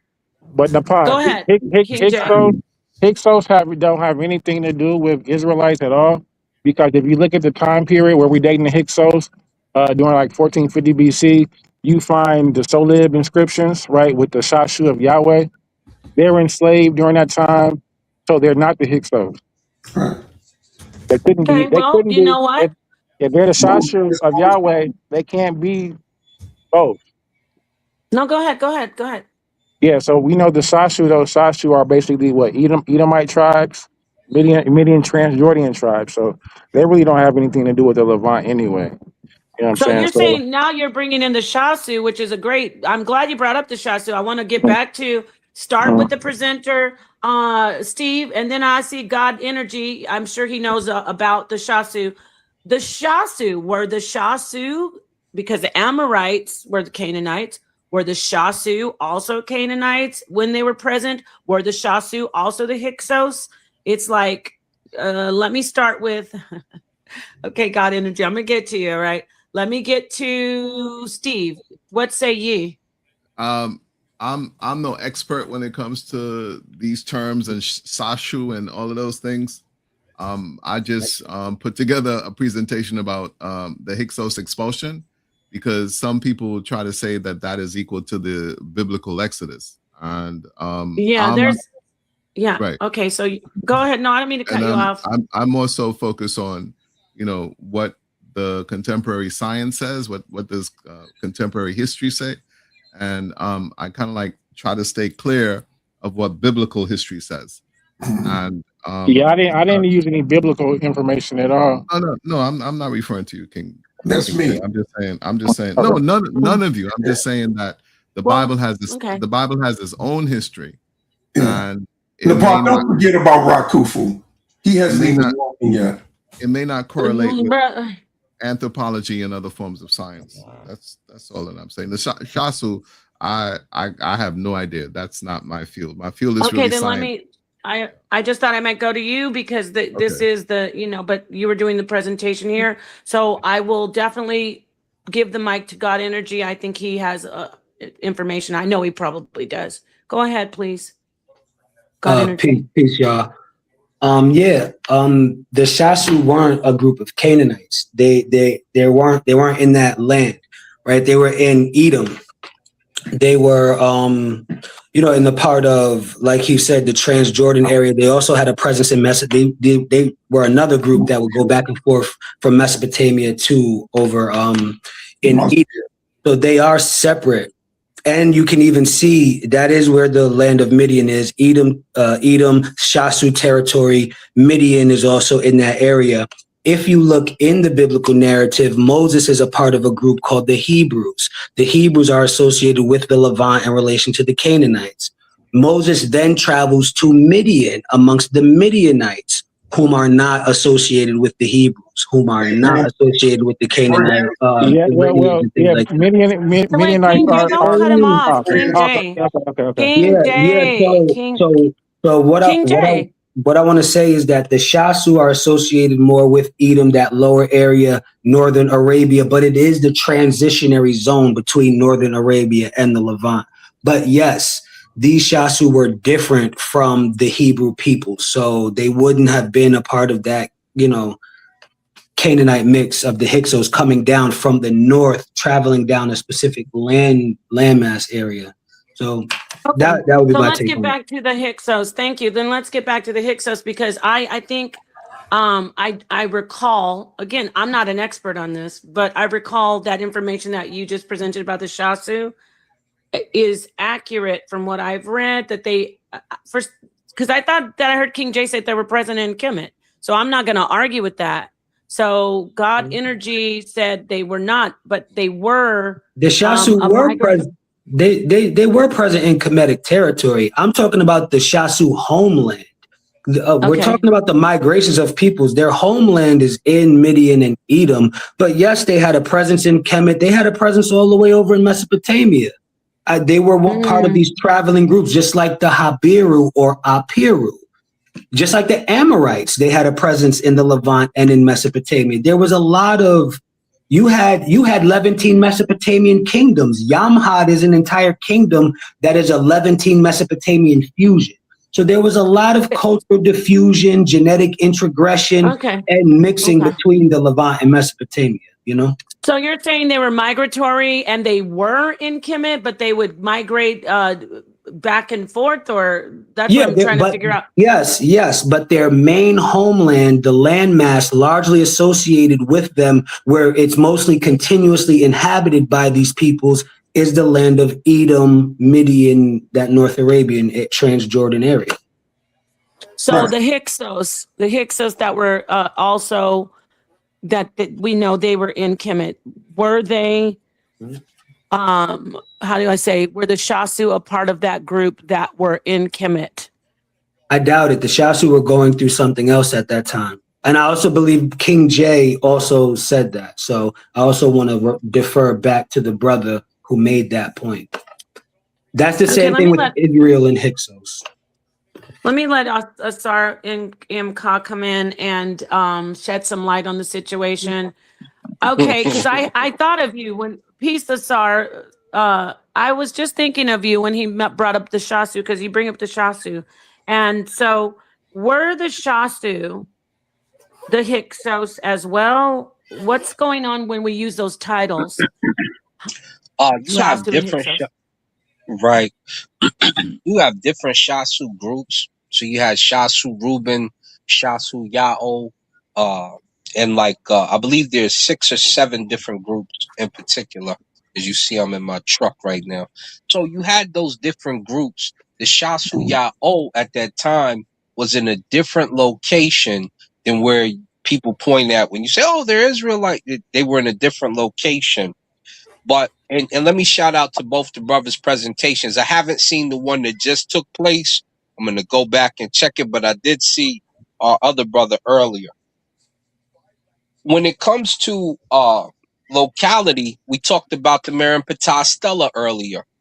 The Merenptah Stela, when you go to the Journal of Egyptian Archaeology, I want to say number 18. I'm just pulling from my mind. It says that Merenptah actually makes the trip over to that lower part of Syria, where you find Sarav and where you find initially Yahweh believers, and so that's where he makes his trek to, and that's where it says he finishes up. We believe it says Syrian for the first time, and Hebrews believe it says Israel for the first time, which it really would say, if it was that, it would be Yisraeli, the way it's dissected.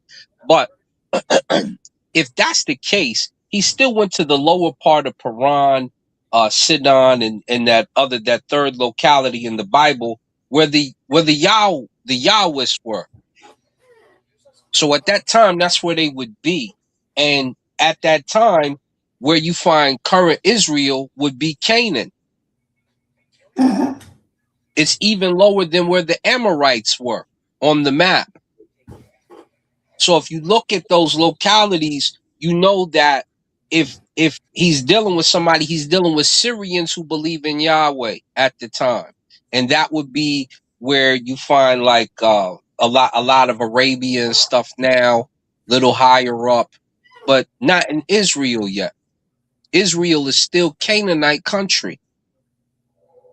And you can go look at the map on Bible Hub. I showed it in the debate with me and my brother Kassad.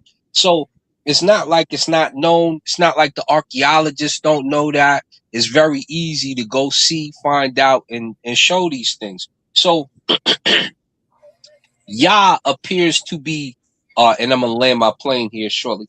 Yah appears to be transcribed over some of the other deities and brought in and filtered in, and it appears that there was a Syrian Canaanite war at some point in time, and when that takes place, and you get the beef ends, then that's when you get a mixture of the Canaanites and Syrians calling themselves Israelites later on in the picture.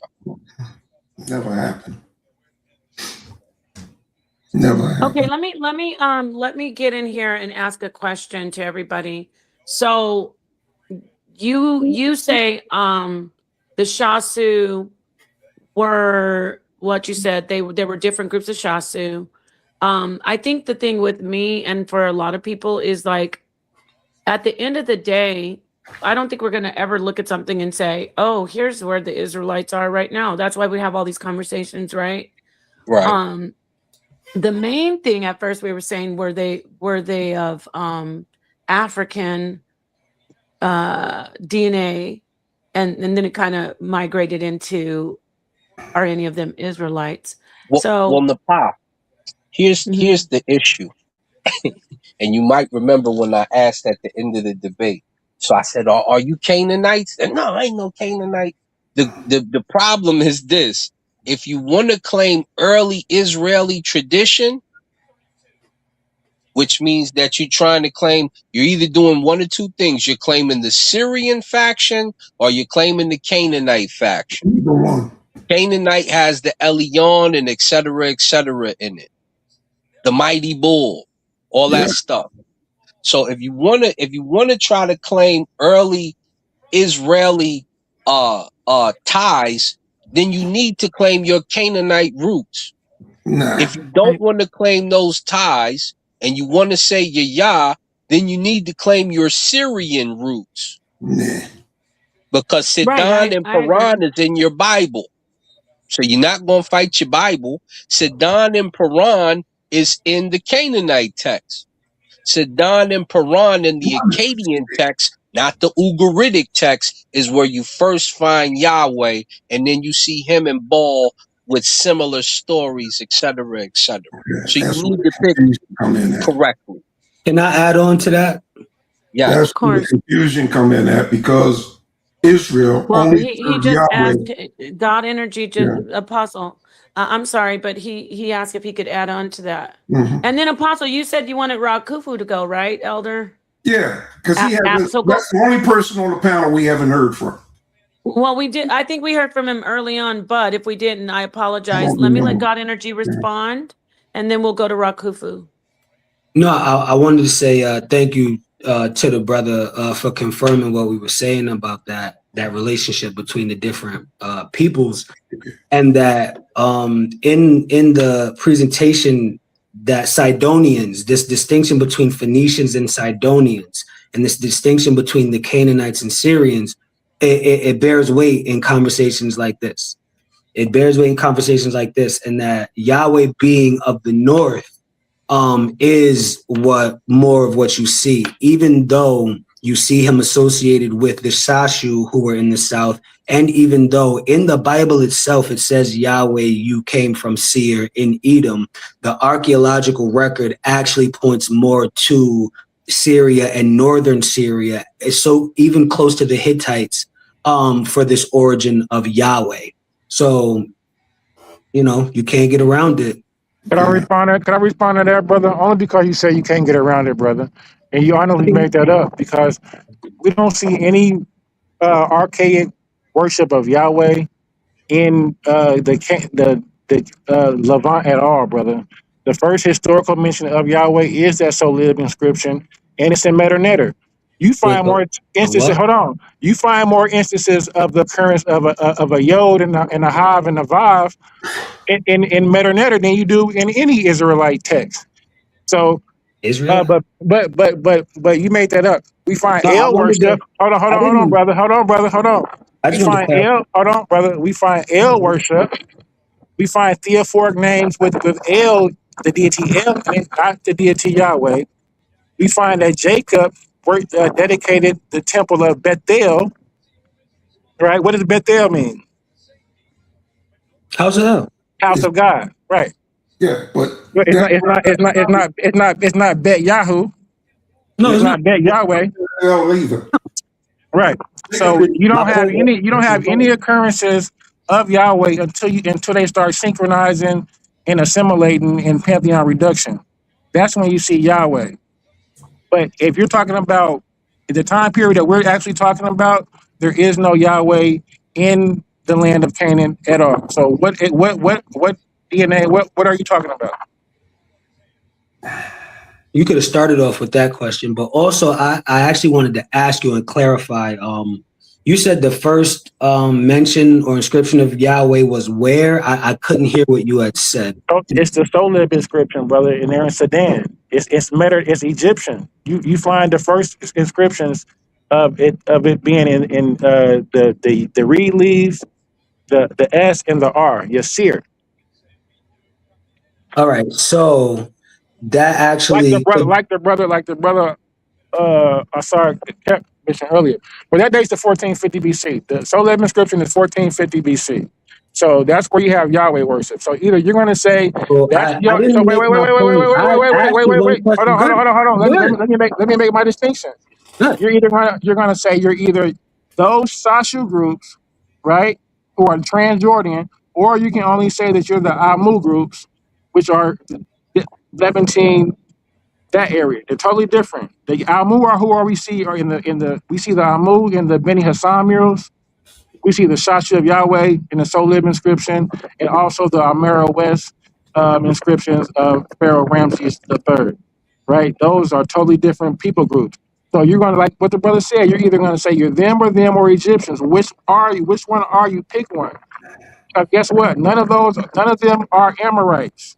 None of them are Hyksos. Right.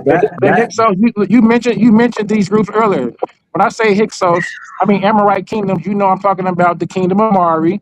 You know I'm talking about the kingdom of Yama. We agree about that. I'm talking about all of that, brother. All of that is Amorite stock.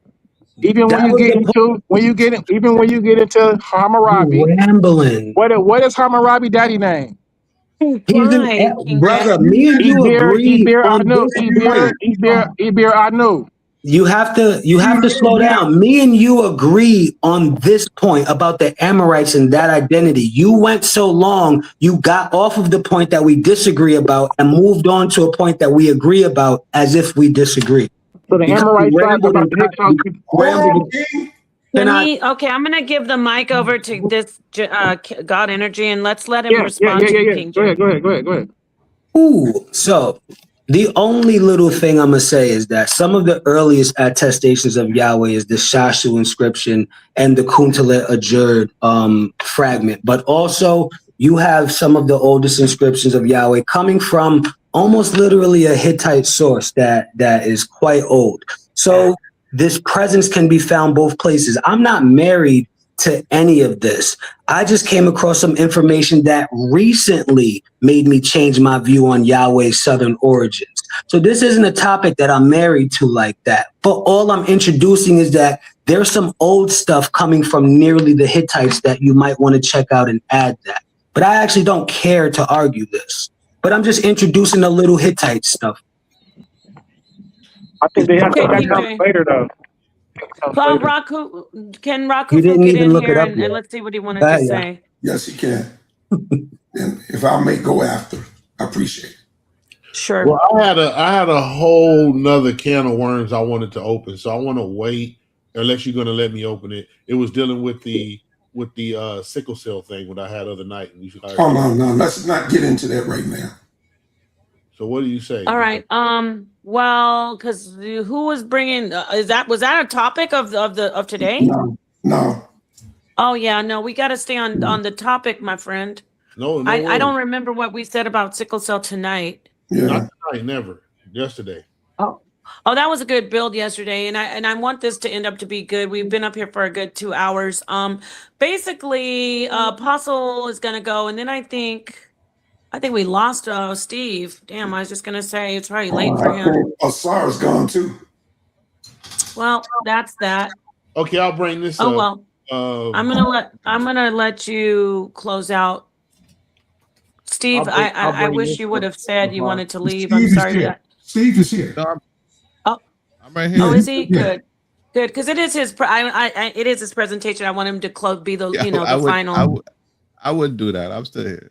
Yeah. Okay, great. Thank you. And I appreciate. I know it's late where you are, so I'm going to start closing it down soon. Apostle, say what you need to say, and we'll start wrapping it up. Real quick. This is par me. Okay. Yahweh is a corruption of modern times, Jewish Ashkenazi influence on the Tetragrammaton, which has been removed basically from scripture. Israel only worshiped El, Baal, Yahweh in error, following after Canaanites when we were told not to mingle with them, not to take their gods, not to marry them, stay away from them. We didn't listen, just like we don't listen today. But that Tetragrammaton, the only letter can go with that word, spell or pronounces the word Yahweh, not Yahweh. Yahweh, that name was given to Moses, and that name is interpreted, he exists. With that determinative, if I'm gonna flip it and speak from God's voice, I will say, Aye, Asha, Aye. I am that I am. But since I'm not God, I say, Yahweh, he, Yah, he. Yahweh exists. That's what Yahweh means. He exists. That's what it meant then. That's what it meant now. And that's who he told Moses who he was. I am that I am. I'm the God that exists. Yeah, there's been polytheism. We call it henotheism. Many gods. The Lord told us not to act like these gods. Satan is a god. Don't act like these gods don't exist. Just don't worship them. Because to these people, they exist. And let them do what they got to do. You serve me. That's what Manasseh didn't do. Manasseh betrayed. He didn't listen to God. He listened to the divination. He listened to the evil, corrupt spirits and sacrificed his son. God didn't ask him to do that. Okay? Thank you. Thank you, Apostle. Thank you very much. Okay, moving along. I think did Easy Band. Okay, Easy Band, come on in. And I really say that I'm sorry you're so late. What would you like to add? The presentation was tonight on both platforms, the Hyksos and the Canaanites. Yeah, it was a good presentation, man. Respects to you for putting it. There's a lot of information, man. I'll tell you that. There's two people who did presentations. Steve Okay, did a okay. presentation on the Hyksos, and then the Brother God Energy did the presentation on the House of Consciousness. So I only seen part of is it God Energy? I only seen part of his presentation. Sorry, brother, I missed yours. I was a little bit tied up. But I'll That's see if I fine. can You can watch go the back. replay for sure. Mhm. But so just to touch on God Energies, of course, man, you did a great job, you know, presenting all that information. It's a lot to present. I respect it. But my opinion is that there is some good information in there. There's some stuff that I even agree with in terms of like I've been thinking those type of ideas, and it's good to see you be able to put it all together in a way that makes sense. But at the same time, I feel like there's a lot of area where you're like adding to what the scholars are saying from your own, you know, I guess you could call it bias or whatever. One of the areas I wanted to touch was when you're talking about Zadok. Do you just want to clarify that for me, brother, before maybe I can rebut? Yeah, because I didn't bring any of like my opinion. I just referenced all those scholars. Like the part from Zedek was from Sanko Nietan's Phoenician History, the book I have here. Then the part about Melchizedek was from Encyclopedia Britannica. So I didn't add my opinion to anything. Are you talking about Zedek, the God portion, or the Melchizedek part, or the entire thing? The Melchizedek part and how you put them together. Like you tied them together, right? I didn't tie them together. No. By definition and via Encyclopedia Britannica, Melchizedek and his name means my king is, and referring to the god Sedek. Also, that god Sedek is attested to in Sanko Nietan's Phoenician history. This is how the two sources relate. The god Sedek is attested to in Sanko Nietan's Phoenician history. So that is a mythology that talks about or mentions this god Sedek, right? The same way that the any Egyptian papyrus would mention one of the Egyptian gods. This Canaanite text mentioned a Canaanite god. It happened to be Sedek. So that establishes that Sedek was a Canaanite god, right? Then also Melchizedek, his name means my king is, and then Encyclopedia Britannica went out of its way to put the god Sedek. So you knew that it was referring to the god Sedek. And then, you know, we could move forward. Okay, so what's the earliest reference or direct evidence for this god Zedek? So it may be Sanko Nietan's Phoenician history, but I actually did not look for what the earliest attestation to the god Sedek is. It wasn't relevant to my presentation.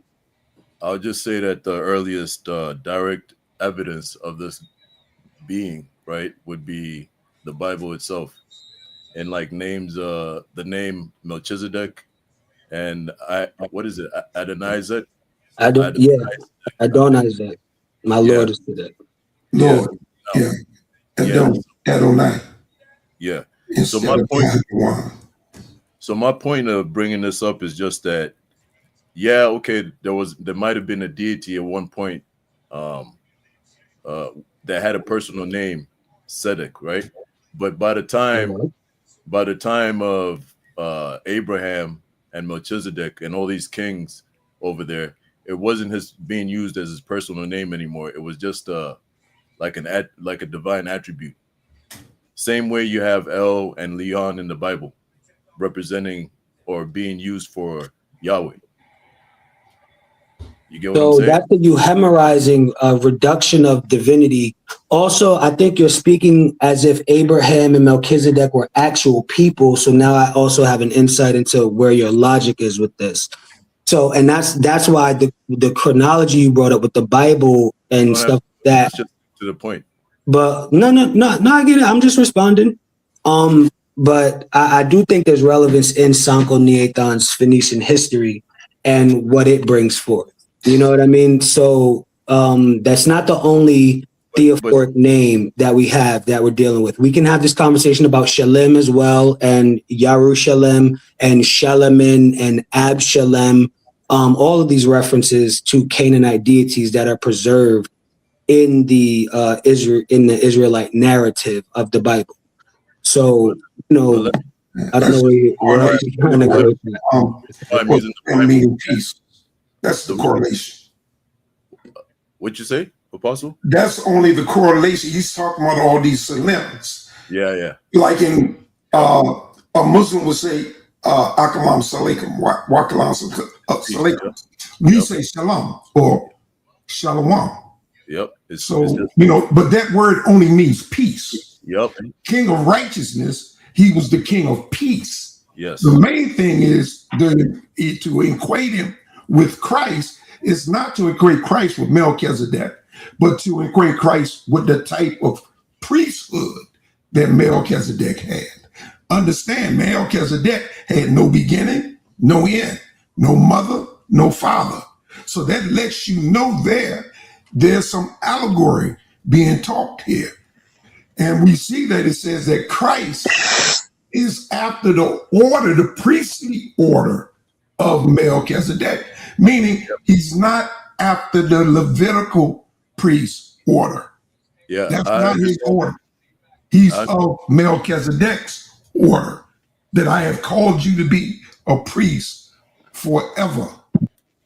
So, all right, go ahead, man. I think it's relevant that Abraham is the first Hebrew, right? I think it's relevant that Abraham is the first Hebrew, according to whatever popular people. Yeah, right. You could drop your perspective on that. I'm interested in that. But I think it's interesting that Abraham is the first Hebrew, and Melchizedek and his order was going on in the land of Canaan. Then Abraham travels to the land of Canaan, encounters Melchizedek and whatever Melchizedek was doing.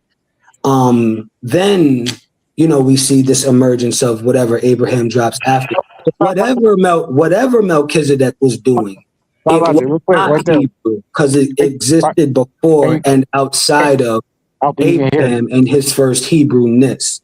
So I do think that is a little relevant to add to the conversation. I don't know if I'm involved in this conversation anymore, but thank you for asking your question. But I do want to, before anybody jumps in, I want to take it back to what in his presentation, when he presented, that was irrefutable evidence that there's a God Zedek. So I don't get it. Like, what is the argument? But the argument is this. I'm trying to ask you the question. Melchizedek is the priest of El Elyon. Yeah, exactly. So that's my point. So that's why I'm busting. So that's why I'm saying, like, he can't look at that name and say it's a theophoric name and it's to the guy Zedek. No, he's literally saying he's the priest of El Elyon. My point that I wanted to bring to the brother is that he tried to El and Elyon meaning the Most High. Yep. I need to ask him. I need to get back to God energy for my own self. Like, so what did you say? What is the God Zedek? That's where they're at. They're in Canaan. Okay, I want him to just be the only one on the mic when I hand it over to him. Who is the God Zedek in your presentation when you were showing Melchizedek that name? Who is that God? What people? What origin? Yeah, so Zedek is a northern Canaanite deity. He's mentioned in Sancho Nietan's Phoenician history.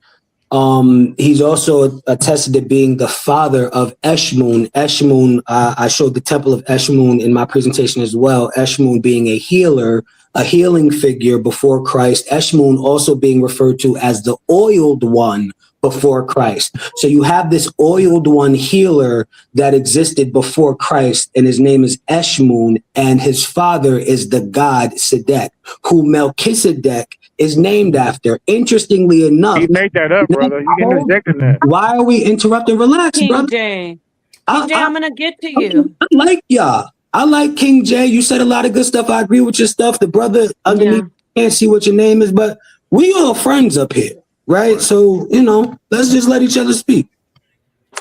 So with that, Zedek is that northern Canaanite deity. Eshmun is the oiled one and is a healer figure. It's funny that the next healer figure, who is the oiled one, also is proclaimed to come in the order of Melchizedek, whose name preserves the god Sidek, whose son was the first healing oiled one. And I brought this up that in the Semitic tongue, being that oiled one is cognate with what? Meseh. In Greek, being that oiled one is cognate with what? Krio. So this Eshmun, to the Greeks who would have been there and to the Semitic people speaking there, this healing Canaanite oiled one god would have been a Krio Meseh, according to the linguistics. Am I saying this, that, and the third? No, but I'm putting out all of these details out there. That's where Sidek fits in. Okay, and then I want to add this with the Hebrew. It's Melchizedek. So that's the other Canaanite god that's in that name. It's not just that god he's mentioning. The Malach, which is it's not Mel, it's Melchizedek. So that is also, Moloch is also a Canaanite god as well. So just adding that. Go ahead. Before it was a Hebrew title. Yeah, well, but we know Malach in Hebrew is king, not God. Yeah, in Hebrew, but before it was Hebrew, it was a Canaanite god. Okay. Yeah, that's all. Yeah, I mean, they worship Baal too. They worship Moloch. Go ahead, King Jay. You wanted to come in, and then I'm going to let Easy Bands and then Asar. I mean, the point that you just brought up, Nepal, lets you know that that's named is not a theophoric name. I can't really. You're having some tech difficulties. You got mic problems, man. I didn't hear you. You need to go out and come back. Hold on. Yeah, we can't hear you. Can you hear me now? Kind of better. Okay. But yeah, El is the head of the Canaanite family. I can ask the brother who was the it's head. too much. King Jay. Your mic is messing up. Too Okay, choppy. I'll come back in. Okay. Yeah. All right, come back. Go ahead, Easy Bands, and then I'm gonna let you in, Asar, after Easy Bands. And then we can. You want me to let him in? All right. Sure. When he comes back. Thanks. Yeah. So thank you. First off, brother, like you know the last statement. He's already in. Good. So yeah, brother, the last statements that you made, that's kind of what I'm talking about. Like you're tying things in to what and adding a little bit to what the scholarship is. When it comes to Melchizedek and how you brought the Phoenicians, because like if you look at, for instance, the Canaanite pantheon, you never find a god named Sidek, right? And if anything, the what Sidek means, righteousness, justice, are used for gods like El in the Canaanite pantheon. But go ahead if you wanted to jump in to have a dialogue. Yeah, after you respond to him, God Energy, I do want to let Asar come in, and then if everybody's okay, I think we could close it down and do our last final words. Go ahead, God Energy. Sorry, I only raised my hand just to indicate that I would like to speak whenever the brother was done. I was not raising my hand to try to cut you off, just so you know as well. You know what I mean? Yeah. But okay. Are you implying that because you haven't seen Sidek in the Ugaritic texts, or you haven't come across Sidek in your research about Canaanite gods, that I am making up that Sidek was a northern Phoenician god? No, that's not what I'm saying. I'm the one that I want to understand. That even told you that the earliest direct evidence of a god named Sedek is from the Bible, because those names are preserved, right? Basically, it's like a dead name that's preserved in culture as culture goes on. So my point to you was basically that it might have been a personal god of a personal name of a god at one point, but by the time of the Hebrews and the Israelites, that it wasn't being used as the name of a god. It was just like a title at that point for righteousness.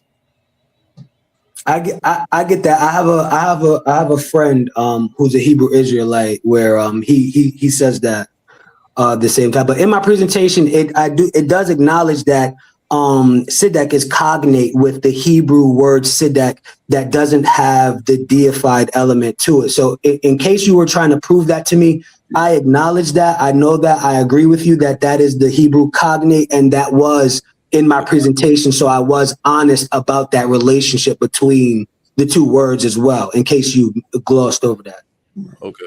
All So right. I definitely acknowledge that. That's why I was trying to figure out like what exactly was your problem with me. But you know what I mean? But I get what you're trying to say is that it's not talking about a God, even though yes, a God did have that name. Yeah, exactly. And you know, like further evidence of that is the Canaanites, how they used that same title for El. Right. Yeah, it's interesting though, easy bands. And I know I got you, Asar, you're coming in. It's like every time someone shows all of these Canaanite gods to people, like to Israelites or Bible believers, you always say, "Oh, that's just a title," but they're still names of these gods. It's Baal, El, Zedek, like these are gods, Canaanite gods. So. But You know what I'm saying? It's like, when are you guys going to go, okay, I get it. Must have been some worship of Canaanite gods down the road, if not all the time. When are you going to just acknowledge that? So the whole religion, this is the thing, Nepal, and that's a good point you brought up. The important thing to know is that the Hebrew Israelite faith is a polemic against these gods and against the culture around it. So you're going to find elements in there where say some God's attributes are basically absorbed into Yahweh. Easy band. Can y'all hear me? Can y'all hear me a little bit better now? Yeah, we hear you better. Okay, Yeah. Now, give me.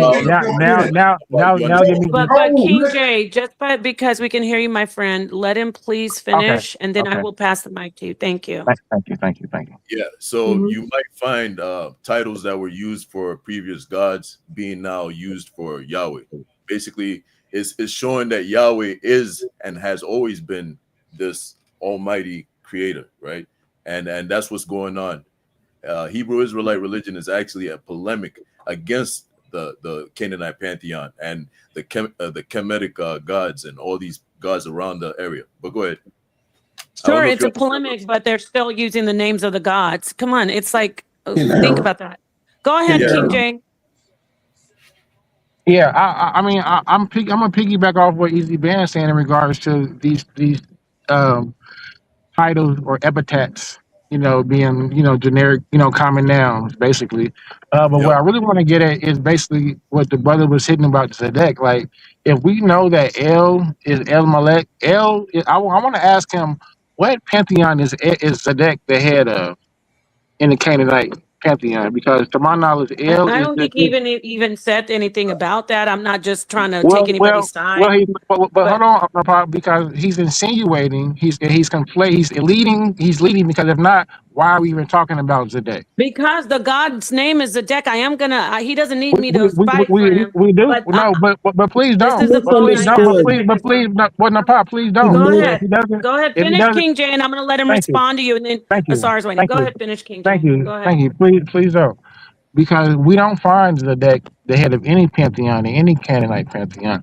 We have El as the head of the pantheon, and then El has 70 sons.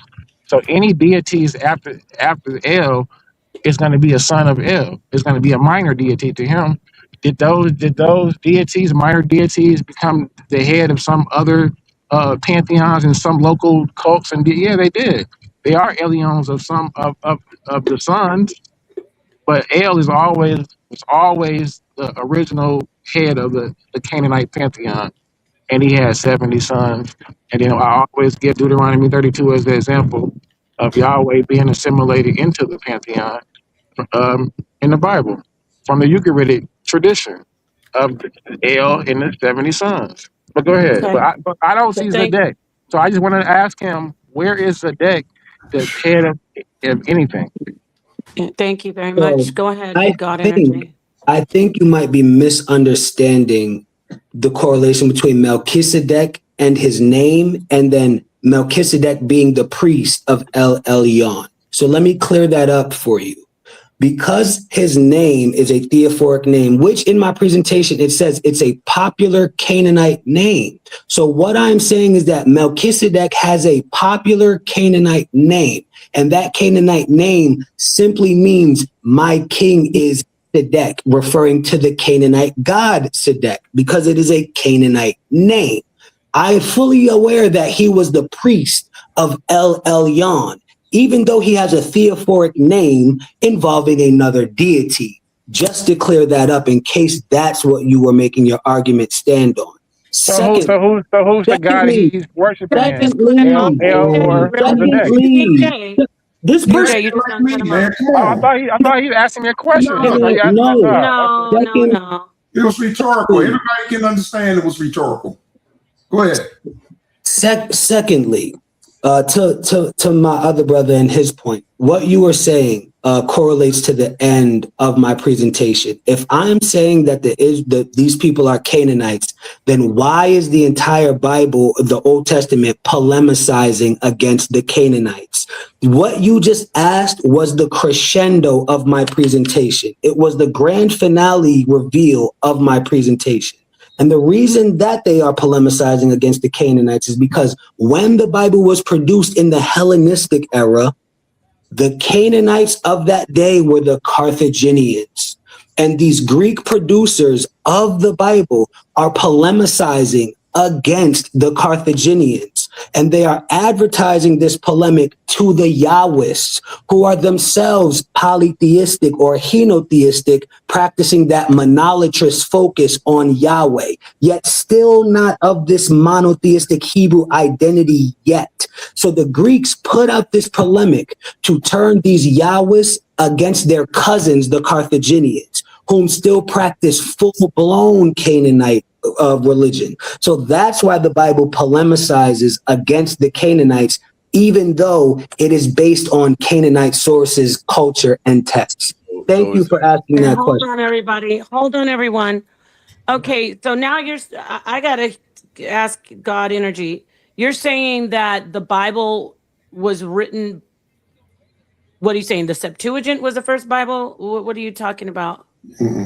Yeah, you don't have an Old Testament narrative Torah Hebrew Bible before the Septuagint. And when you talk about the Dead Sea Scrolls, the Septuagint is a Dead Sea Scroll. It was found at Qumran in the Qumran caves in the Dead Sea. The Septuagint is literally a Dead Sea Scroll. And you don't have a Torah Old Testament prophets patriarch narrative before that time period, per my presentation. That's why it might have been important to, you know what I mean? But it's up there.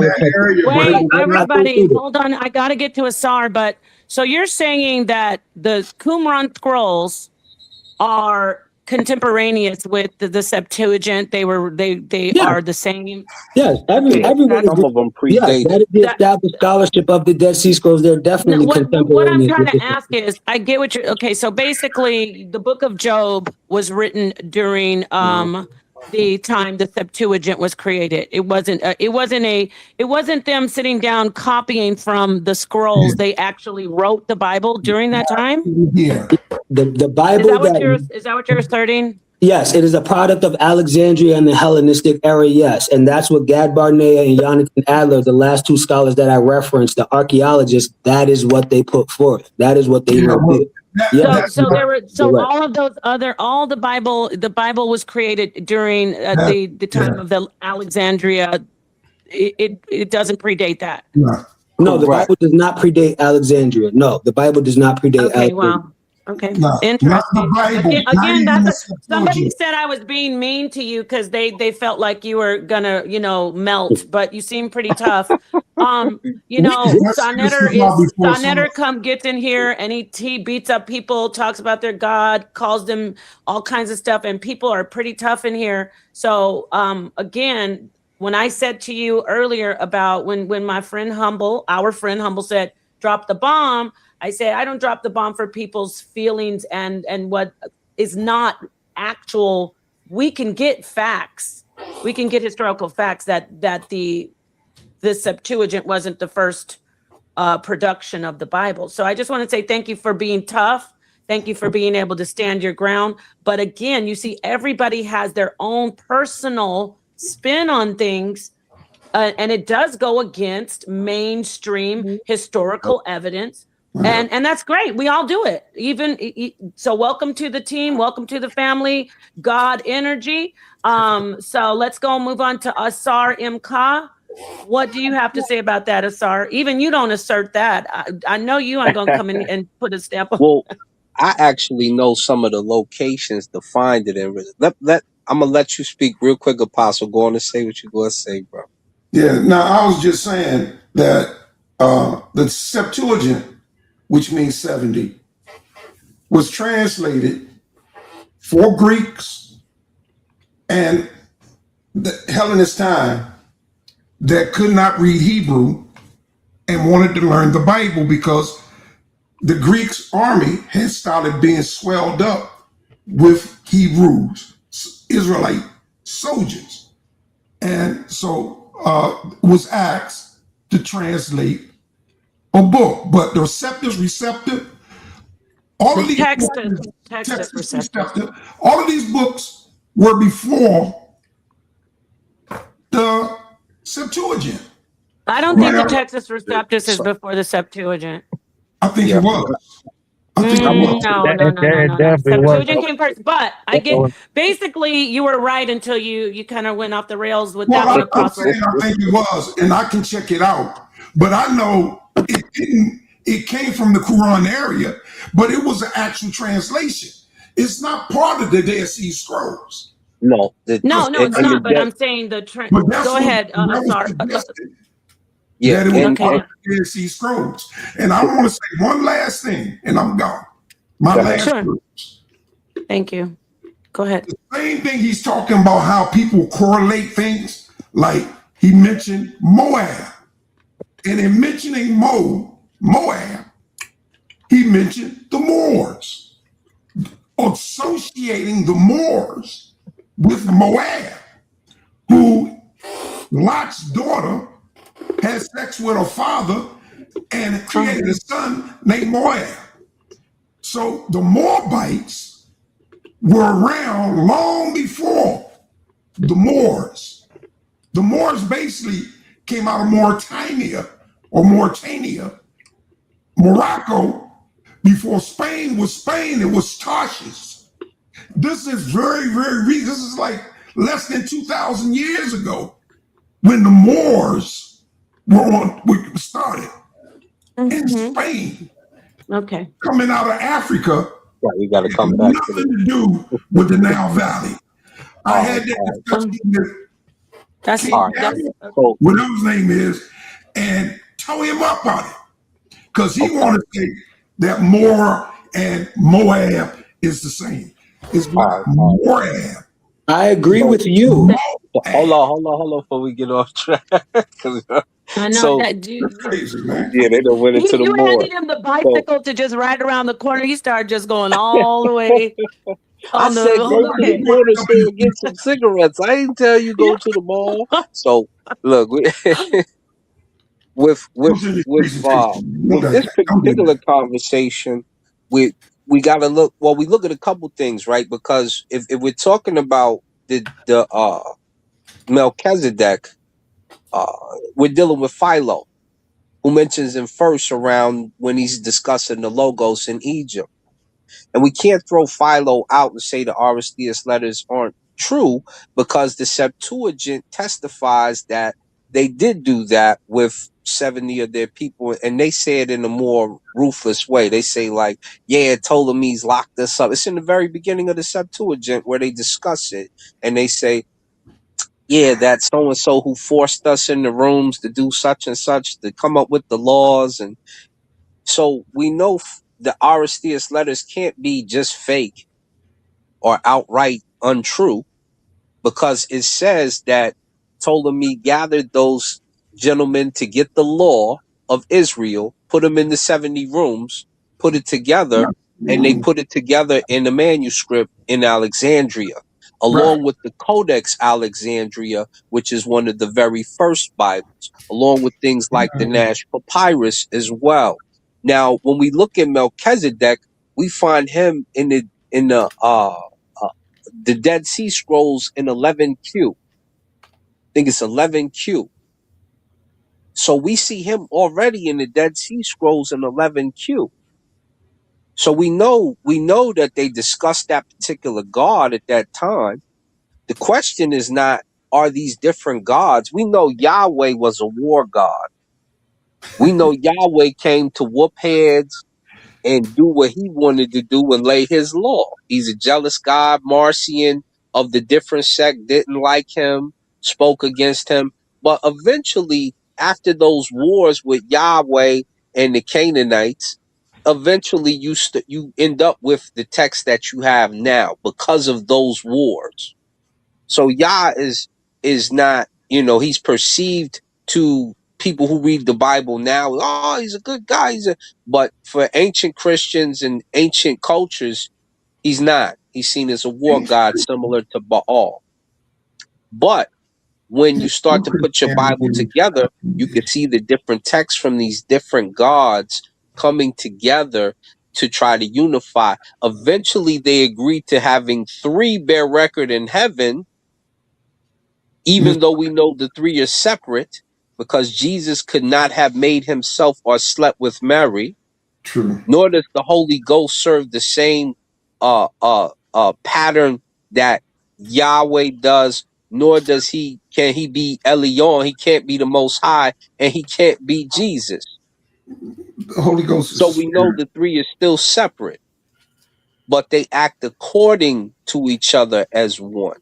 But there'll always be 3 separate deities. So it's still polytheistic, monoliteral, and it's a lot of henotheism still going on there. And we know where they get it from. So yeah, plain landed. Okay, thank you. It's just another cause. Okay, thank you, Apostle. I want to ask, we're going to close out. Everybody, thank you for being staying here so late. I do want to pull this up because, listen, take the, take the meat. They say spit out the bones. I never spit out the bones. I keep them on the side. Might need them for tools or bone broth. So with your presentation, both of you, I like how Steve is very, he's an educator, so he's very cut and dry. He's embarking on the information about the Hyksos, like kind of in a freshman level. And then we have other people on the panel, of course. I see God Energy, King J, Apostle, and Asar Imkad. They're on different. They're on a different level, right? They've moved forward in their studies. What they surmise is for you to pick out if you are in the audience and you say, oh, I like what King J said. Oh, I like what God Energy says. With that said, I appreciate both of the presentations. Yes, bone broth. I see the audience. But I do want to ask God Energy, what about this particular information? Because I know you have an answer for it. I've been who he reminds me of? Asar, because you come from that from the league. He reminds me of the brother that always had a great answer for when no matter what you present. You are one of them, but you didn't even go that far. Like Lex Vortex, or like I don't want to say the brother's name because we don't get along with him, but people who really, really teach against the Bible. So I'm going to present. Kansu and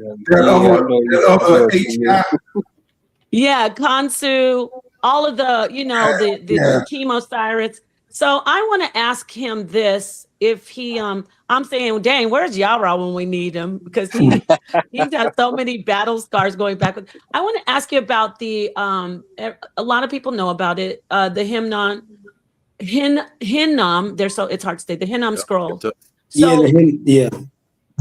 So I know, see, he's already ready. He's got it, because no matter what you present, right? This isn't, you're not going to say that this is not real, are you? Because that's something Lex Vortex might have said. Yeah. Is this authentic? First off, I want you to address that it's, it predates the Dead Sea Scrolls by 600 years, 500 years? Yeah, it definitely predates the Dead Sea Scrolls, but and then it would predate the Septuagint 1,000 years, correct?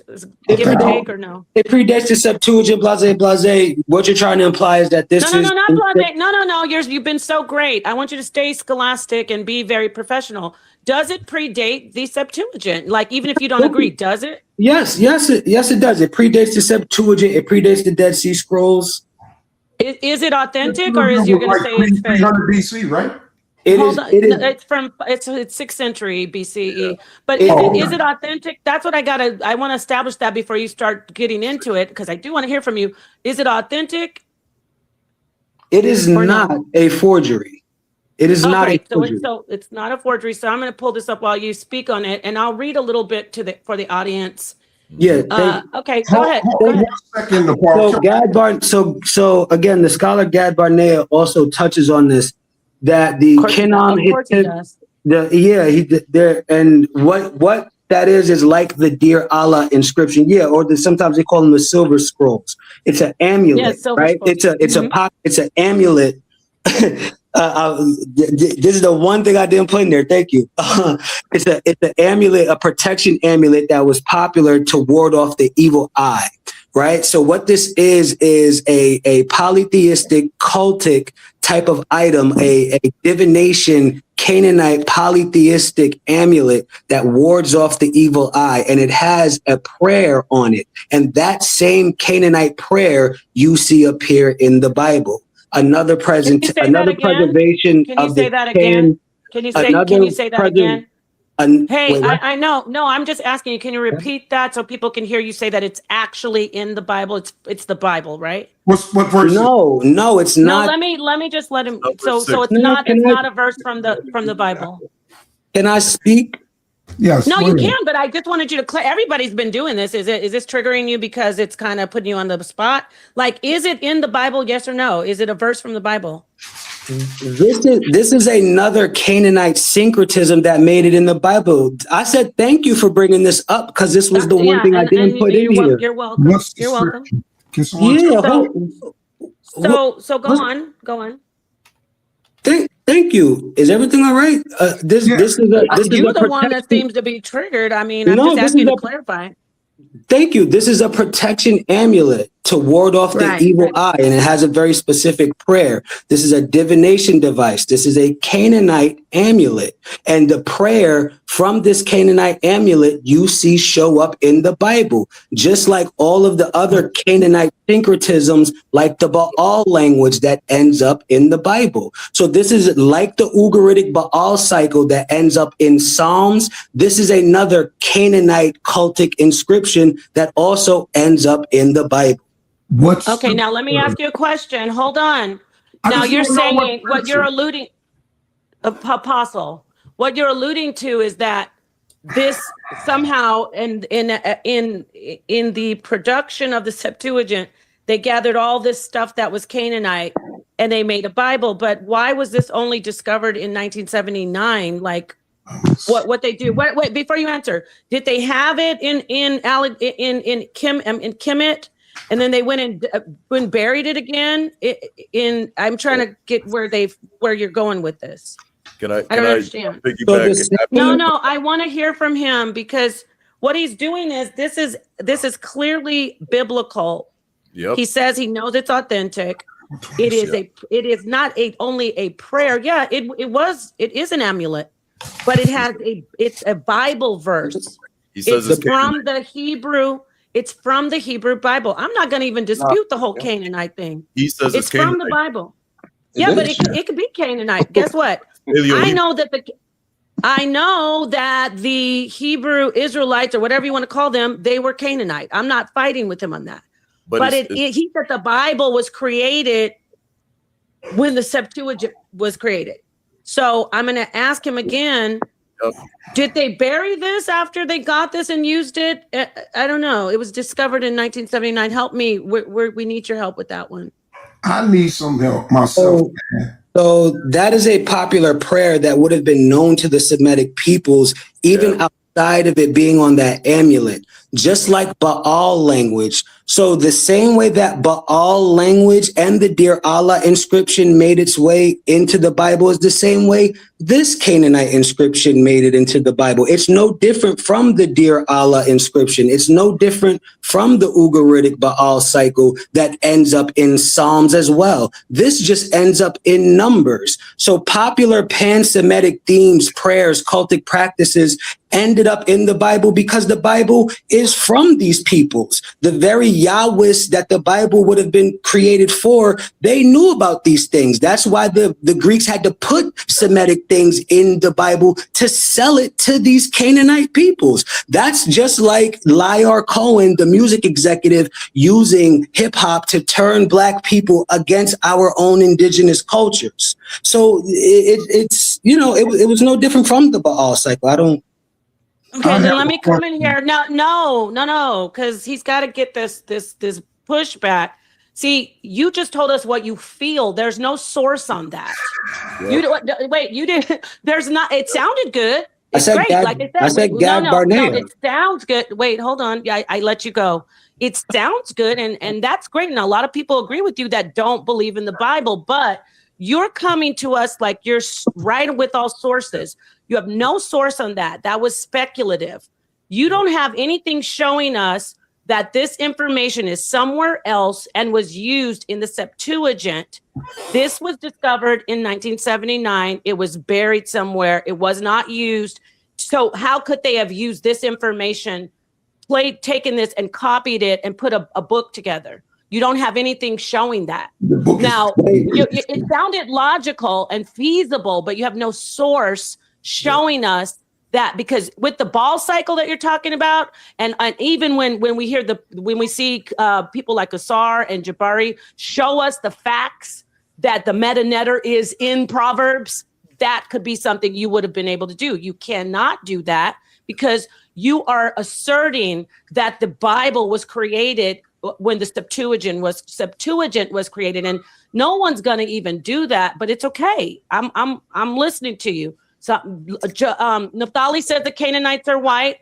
I say that Jesus is the serpent in the garden, and you say the Bible was created when the Septuagint was created. We will rock with you on what you teach, but when you're talking about sources, you're not going to be able to get a source showing that. Another thing I want to ask you this. I'm going to give the mic back to you, and then I'm going to let it close out. Let me ask you this. I made a point that you're speculating.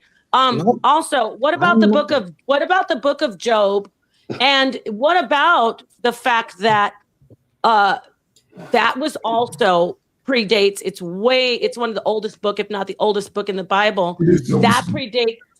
That predates the Septuagint as well. So you just say everything that it don't matter. It was just all made right there at that time when the Septuagint was created, right? No matter if we have proof that there's archaeological proof that the original scrolls and the original writings are dated at a certain time. You understand that, like, they can do research and testing on this scroll and on other things and say, okay, this stuff was written before the creation of the Septuagint. I'm talking about the book of Job now. What's your take on that? So according to the biblical scholars, Hosea and Job are the two of the oldest books in the Bible. I believe it's Ezekiel, but maybe if you want to say Hosea. I threw them both out there because they say the two of them. I don't know which one of the two would be the oldest. I just know those two are. But anyway, before we sorry. So I will compare to Islam, the earliest manuscripts of Islam, like the Sanaa manuscript, the Ma'il manuscript, the Birmingham manuscript, the Topkapi manuscript, Tashkent manuscript, right? They can carbon date those. They're written on parchment. So they carbon date those and they can figure out what date that those were written in and things like that. Exactly what you are implying. The only problem with the statement that you made is there are none of those scrolls. That's only implied through, biblical archaeologists who are just putting this forth, who have no manuscripts themselves. No scrolls exist. That's why this is actually capitalized upon by those peoples, because it is a prayer that you later find in the Bible that you find outside of the Bible. But that's the same with the Baal cycle as well. That's the same with the Dear Allah inscription as well. And you yourself said that is an amulet, meaning on that amulet, it cannot fit the entire Bible on it. So you cannot also just say that amulet is the Bible. That amulet only contains a prayer that later shows up in the Bible. And that's all Yeah, you I didn't say it can was. It's say. not the whole Bible. It's not Thank the you. whole Bible, but it's Thank you. definitely Wait, can got. I just You're land my calling it a plane real prayer. Yeah. quick? Can I just land my plane real quick? Yeah, but I'm just saying, don't. Go ahead. Go ahead. Sorry. Thank you. So I'm glad you agree with me that that is not the entire Bible. And yes, it is just an amulet that contains a prayer. And it is to ward off the evil eye and its divination. So it puts it in a more magical cultic practice as well. So the source on that, like I said again, one among many, was Gad Barnea. I did bring a source, and I even named Islamic What is the manuscripts. source? Hold on, wait, Hold on. I need you to clarify. You're not going to just railroad. What do you mean you brought a source for what? You brought a source that the Septuagint was the first time the Bible was created? That's what you brought the source on?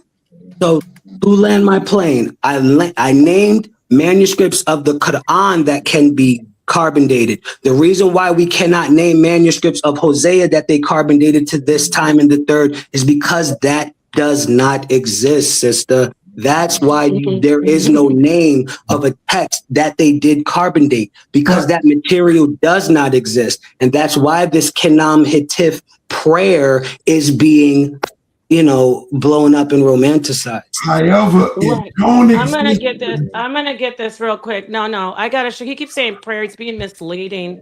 Yeah, you could call it a prayer, but it's actual a Bible verse in the Bible. So he keeps. That's what I was curious.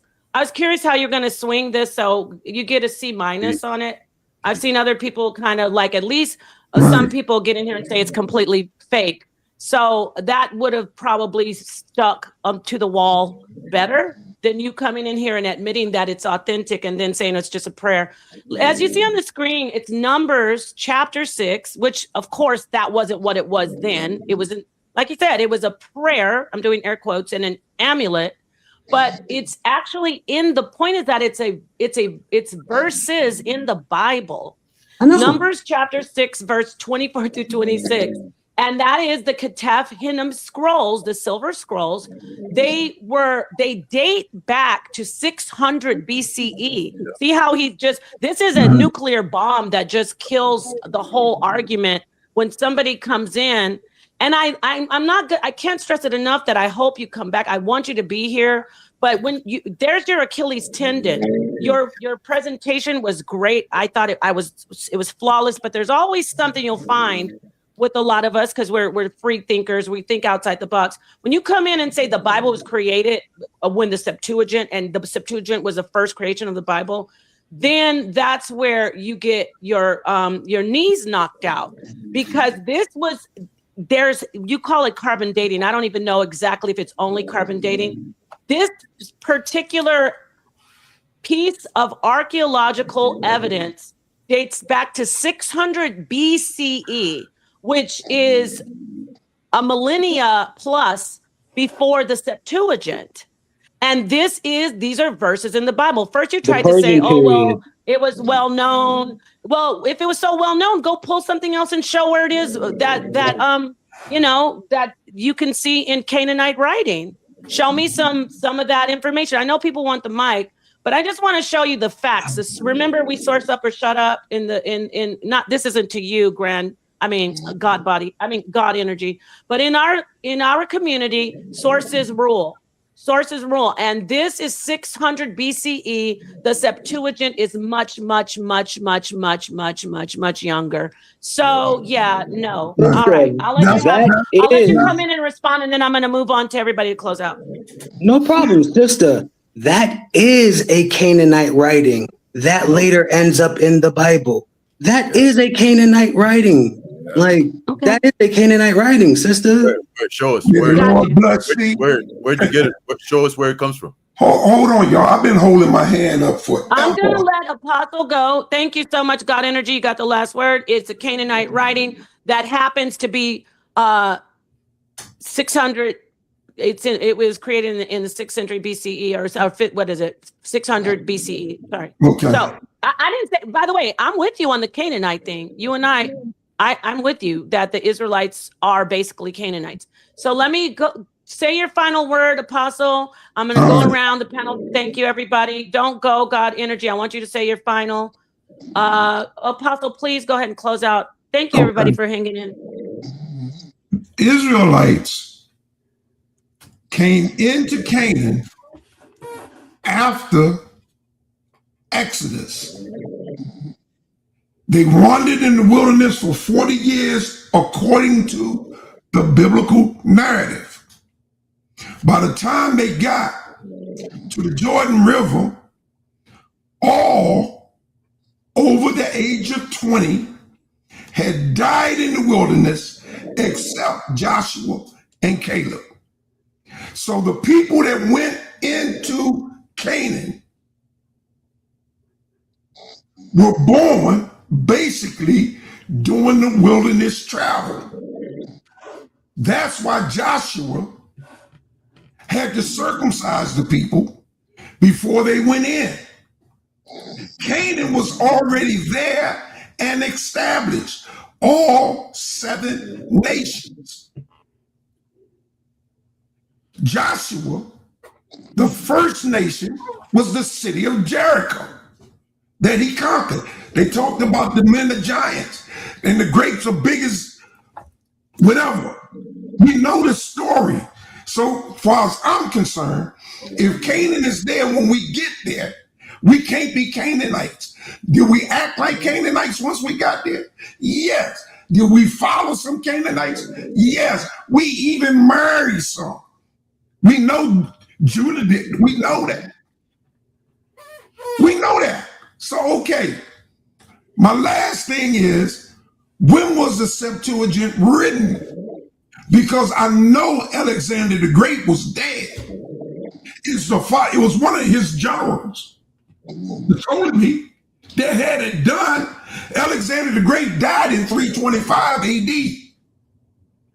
So it had to be in the 300s that the Septuagint was translated by 70 Jewish scholars. We know this. Matter of fact, in the 600s, 1000, Ezra is the one that is rewriting the scriptures.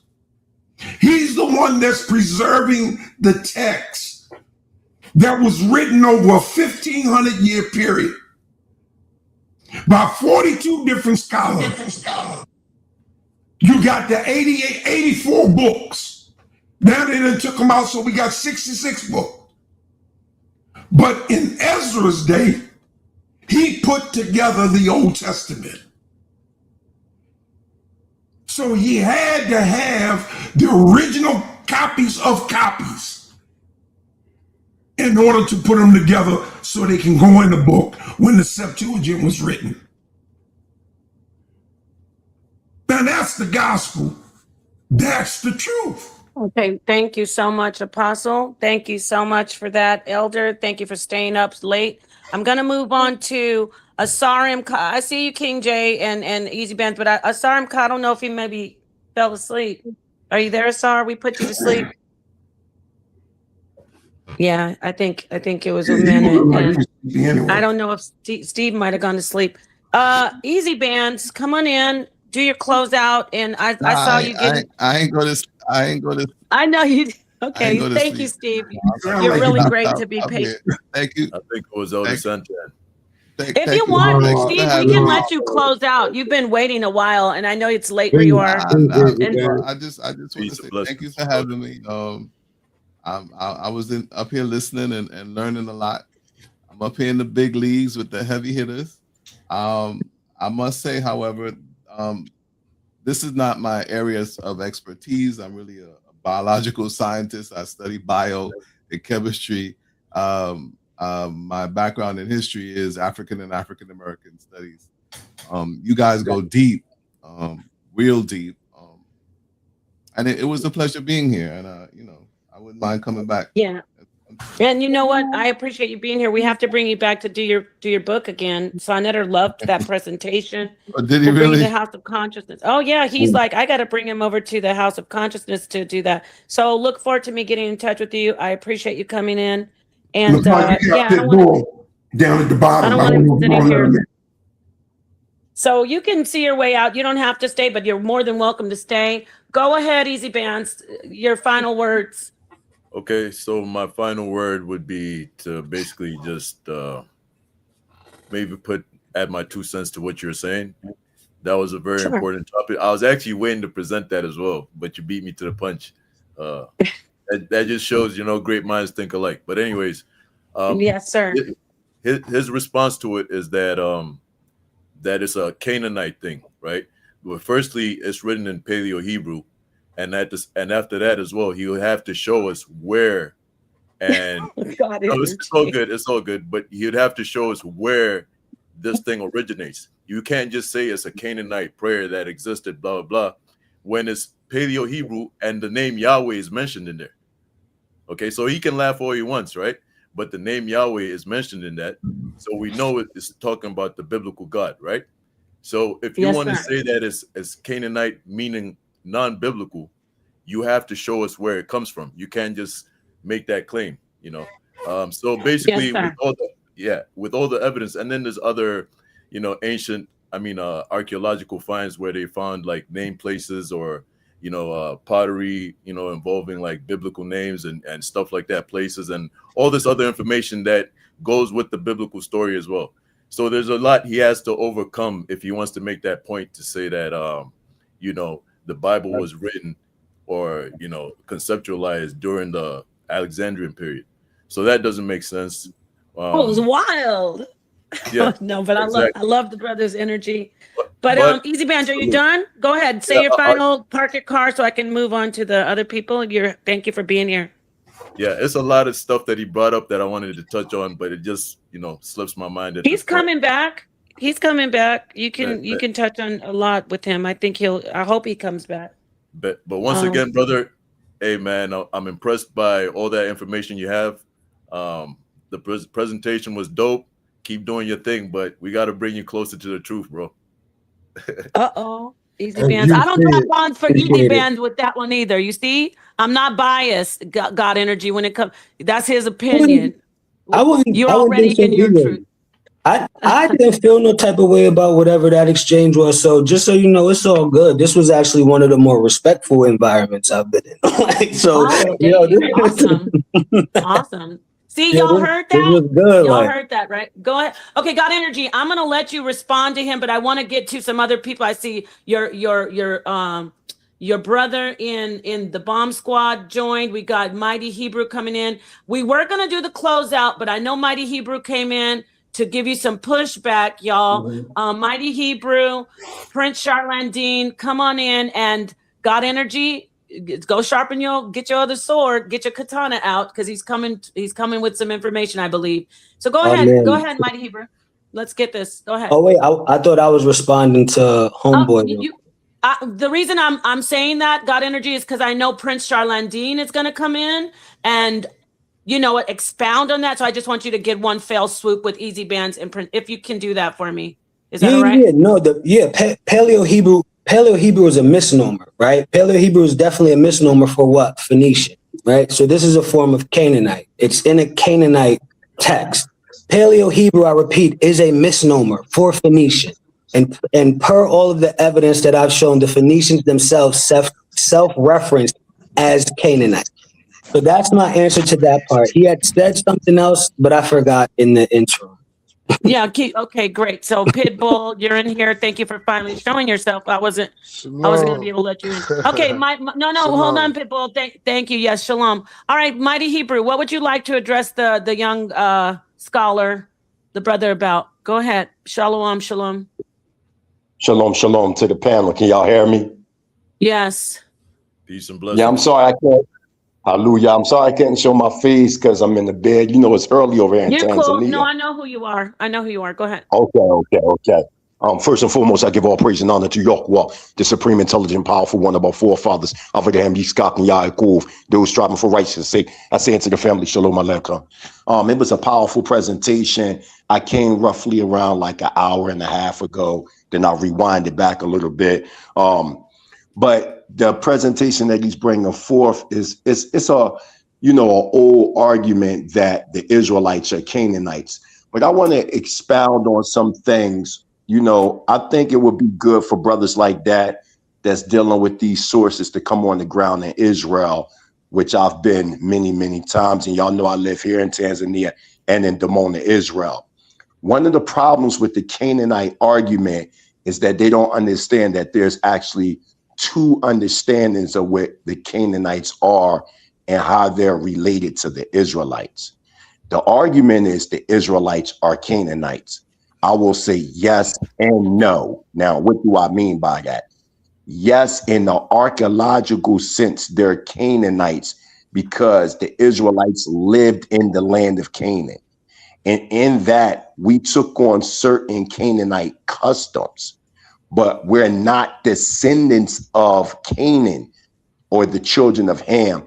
When you speak in the archaeological sense, they define the Israelites as Canaanites because of the region that we lived in. Just like if we live in America, or you have different ethnic groups that live in America, they call them Americans, but their background ethnically, they're not American. They could be Chinese, Japanese, whatever the case may be, but they're just labeled American. So we got to make that clear. Also, another thing that has to be made clear is this concept of saying Phoenician is older than Hebrew or Phoenician is Canaanite. The term Phoenician itself is a Greek word. So we got to make that clear. It's a Greek word defining the land of the palm trees from Lebanon all the way to what we know as Israel today. So we have to put things in proper perspective. Sometimes the Phoenicians can be labeled as Israelites, Canaanites, etc. And I've noticed when we talk about Canaan, there isn't too much archaeological evidence of the Canaanites by the way of the children of Ham. Most of the information that is being talked about Canaan is subscribed to the biblical narrative and what they found on the ground.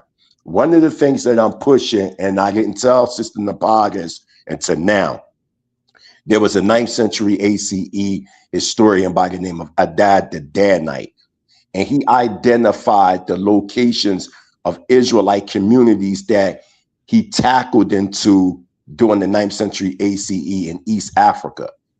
So what I did, because I'm on the ground and I wanted to do this as a surprise, but I wouldn't mind coming on side at the Colosseum to show the ground foot anthropological research that I've discovered, traveling by the way of Adad, the Danites travels, the Israelite communities that he talked about in East Africa, they still exist over here in East Africa right now. Now, that's not a dagger, that's actually a death blow. Because what I did was I did the route, the same route that Adad the Danite did in East Africa, in areas like Tanzania, Malawi, Uganda, these different areas where he claimed that there were Israelite communities there. These Israelite communities still exist today. So now people will have to, contest that argument, you know what I'm saying? Because you have these Israelite communities over here in Africa that exist to this day that Adad the Danite said existed during the 9th century AD. We can still see various communities today. But again, the presentation was great. I just wanted to make it clear that that term Canaanite has to be understood from an archaeological understanding versus a biblical understanding. And also there are writings on one more thing. There are writings that exist before Alexander the Great. Shout out to Nepal. How you broke down the Silver Scroll is absolutely correct. That's how the Silver Scroll is supposed to be broken. I mean, I've seen the Silver Scroll personally over in Israel. I've seen it, in the museum. But what I'm saying, there are also writings called the Sinaitic inscriptions that go back to 1800 BCE. We can see in the world's oldest language by I think Pukovich, I think that's how you pronounce his name, that there are writings older and then the Alexandrian era. And another thing we got to watch ourselves. We say that this Euro-Gentile do a lot of lying, but we go back to him as a point of reference. Why don't y'all just start coming on the ground and see what the people over in these regions say? versus just going by what white scholars say alone. You got to remember they're placing themselves in history, so they have to find themselves. Why don't y'all just go, if y'all saying that the Hebrews don't exist in Africa, but then you go to Africa and you see these Hebrew communities in Africa, why y'all just don't go to them communities yourselves and do interviews like I've done and put them on YouTube? Why y'all don't do that? Why y'all keep saying this don't exist? Rhetorical, right? Because you want him to address the. I mean, I'm saying that question's rhetorical, but that's a good question. I just want them to address everything that you presented because the brother has to respond, and then we still got to get around. So I definitely will let you, whenever you want to do that presentation, get in touch with me, and we will go ahead and set it up. So I'm gonna let you. I want to do it as soon as possible, Sister Nepal. I'll call you over the weekend. Yes, sir. And Sonetter, I'll let him know. Peace to you. Thank you for coming in. Let me let the brother respond. Peace, shalom, and Yahweh Hashem, Yahweh Shai Barakatah, Barak Ha. How do you say how do you say family? I forgot. Mashapat. No, that's not it. How do you say family? I forgot. Damn, that's family in Hebrew, and family in Hebrew is mishpachah. Mishpachah. Thank you. All right, bless your family. All right, we'll talk to you soon. Thank you, brother. Go ahead, God Energy. Thank you so much for waiting. It was a lot put on to you. I'll let you have your time to respond to all that. And I see everybody else. Go ahead. He was saying go to Israel and stuff. I'm not going to Israel. No, don't worry about that part. That's why I said leave that part out. And then the other stuff he said about Canaanites and, discuss that if you would. I don't think I really was getting an argument from that. I don't think there was an argument there. Okay, so you agree that it's not, it's a land. Oh, he's still here. He's still here. Okay. Let me move around. I wanted to ask God Logic something real fast. God Logic, why you say you wouldn't go to Israel? Why wouldn't you? Why wouldn't you go? If you, God Energy. God Energy, not God Logic. God Energy. I mean, wouldn't it be? It's just a question, not just to you, but to the whole listener audience. Me being an Israelite, it would only be logical for me because I live in Israel too. I live in Dimona. My question would be, if we're going to talk about various topics like this, wouldn't it be safe for us to go to these different areas and do our own footwork research? Because we might see some things that might gravitate to us that may not gravitate to the Goyim or the Euro Gentile. Why wouldn't you go to Israel? It's kind of late. I don't know if he's ready. You mean for research purposes? Well, if I were to conduct some sort of archaeological survey, Canaanite artifacts would definitely be on the list. Would it be the first destination? I don't think so, but Canaan artifacts would definitely be on the list. Okay. Thank you for responding. All right. And again, we absolutely appreciate and I respect him taking his time to come in with this presentation. Like we said, this is I think you come from Bigo, so you're used to people pushing back on your information. So I don't want you to ever think that we don't appreciate you being here. We love it. And this is how we get it in the toughest environment. Ashe, I see you came in. You're waiting to talk. I know everybody else wants to close out. King J, you're coming up right after him. I see you, Suntan. Go ahead, Ashe. What would you like to add to this particular closeout? I think when he was giving his presentation, I don't think he was ever hinting to the biblical son Canaan. I think he was referring strictly to the landmass, and he gave euphemisms through different, according to different peoples, for the landmass, of ways that they utilize, of things that they called the landmass. He used Amoru, he used Kenanu. He went into different names for the landmass, so he didn't have to be stuck on the biblical son Canaan. So once that's added, so that was an addition. That was unnecessary. I don't think that nobody was fishing for that to try to tie the Canaanites into these people in the Bible. I don't think he was doing that. That's A. And then B, when it comes to the Septuagint thing, understand that the Septuagint is your oldest diasporic Bible. Old Testament, if you will. Why is that? Because it's going to feature your Maccabees. It's going to feature your Tobit. It's going to feature things that are not in your older original Hebrew Bible, if you will. So that's what it does do. It serves, it preserves those diasporic, quote unquote, Jewish texts. It preserves them. That's what it does.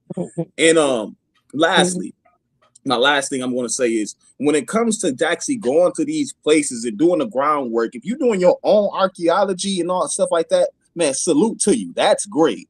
But far as going to these people and getting what they got to tell you and then taking that as if that's true, you subjugating yourself to get bamboozled, because a lot of these tribes, a lot of these people, they've been finessed. They've been sold stories. Believe it or not, like, come on, missionaries have been going to these tribal lands, selling these people these stories, telling them who they are. So it doesn't do me any justice to do an interview with an unlearned African who thinks he's from Israel. When pretty sure if he does a blood test and do his genetics, he's nowhere from that space and place. So what we'll do as best is to, like, maybe do some groundwork, get on the ground, but also do your study and find out when did these people adopt these ideologies. When did they start saying they was Israelites? Look that up, and then look up these people original cultures before Semitic influence. Semitic influence plays a large part on these people turn around and trying to tell you that they from the tribe of Gad and they descendants of all of these people who are in this book. I land there. Thank you. It's us. Thank you, Ashe. I forgot, before I go to you, King J, I forgot this gentleman, Pitbull of 144. He hasn't spoken at all. Come in and say your final words. I think our friend Steve finally said, I got to go to bed. Peace to you, Steve. Thank you for your presentation. Go ahead, Pitbull. What would you like to add?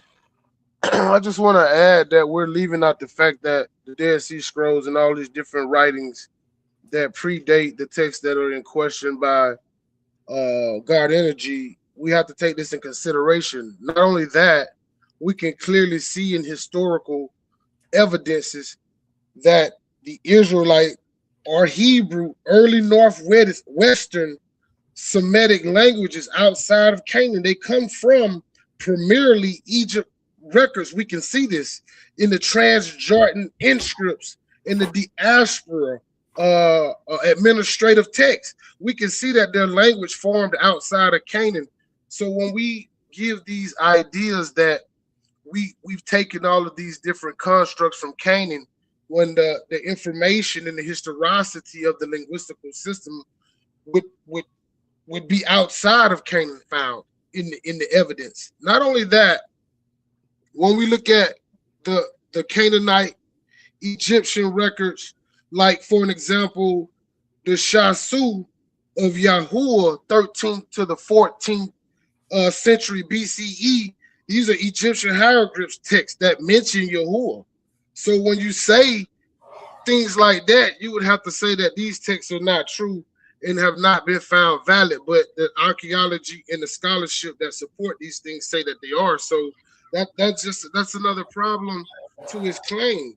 And here's where it has everything to do with the Bible, because what he said about the Bible, the Helios Biblios, the Sun Book, would be true to a degree.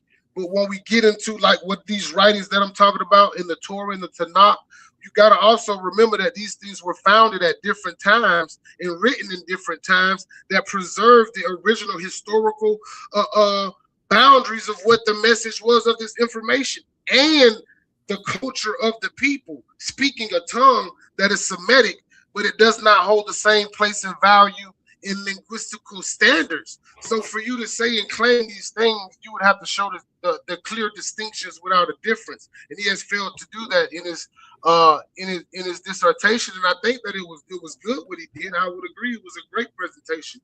But when we get into the historicity, we're dealing with scholars that it's more modern scholarship. He didn't bring out anything about the Dead Sea Scrolls, which predates the writings that he questioned. Why didn't he do that? Because that would blow that would blow him out of the water. He would have no leg to stand on if you bring up this information that predates this. This is where they take the information of the so-called newer writings right? Like the Greek Septuagint. This is where they're transliterating this information from. Textus Okay. Receptus, all of these different writings. I land All there. right. Thank you so much, Pitbull of 144, King J. We're doing a closeout, remember. So, King J, come on in and say your final, respond, whatever you'd like to do. Thank you so much for being here. Go ahead, Hey, brother. I appreciate that. Kind of give me a chance to Yes, round up. sir. I really want to have I really want to build back and forth with the Mighty Hebrew because honestly, anytime I'm on a panel with the Mighty Hebrew, it's an honor to be able to build with him because the brother holds so much a wealth of knowledge. I consider him and like Zion Lex equal when it comes to Hebrew as far as like somebody that I want to learn from. You know what I'm saying, and can learn Definitely. from. I agree. So basically, when he on the panel, I just ask him. I like to ask him questions because I have been studying some certain things, but it's in regards to Yod Hey Vahe and Haya Hove and Yohe. He was, is, and will be. Kind of that, what I'm saying? That's what I want to talk to you about. But in regards to what we're talking about on the panel, yes, the brother kind of was taking my talking points. The brother was just speaking before me in regards to Yahweh really doesn't have an existence anywhere outside of historically and outside of those first Taleb inscriptions, Metanetter inscriptions, placing them in the Transjordan region. We don't see Yahweh. So what we do see is Amukos, right? So the title of the show is about the Hyksos. So I would make the arguments that we have a better argument for the Israelites to be Amu. Those are the nomadic That, tribes that live within true. the Levant. That's One mic. true. That's true.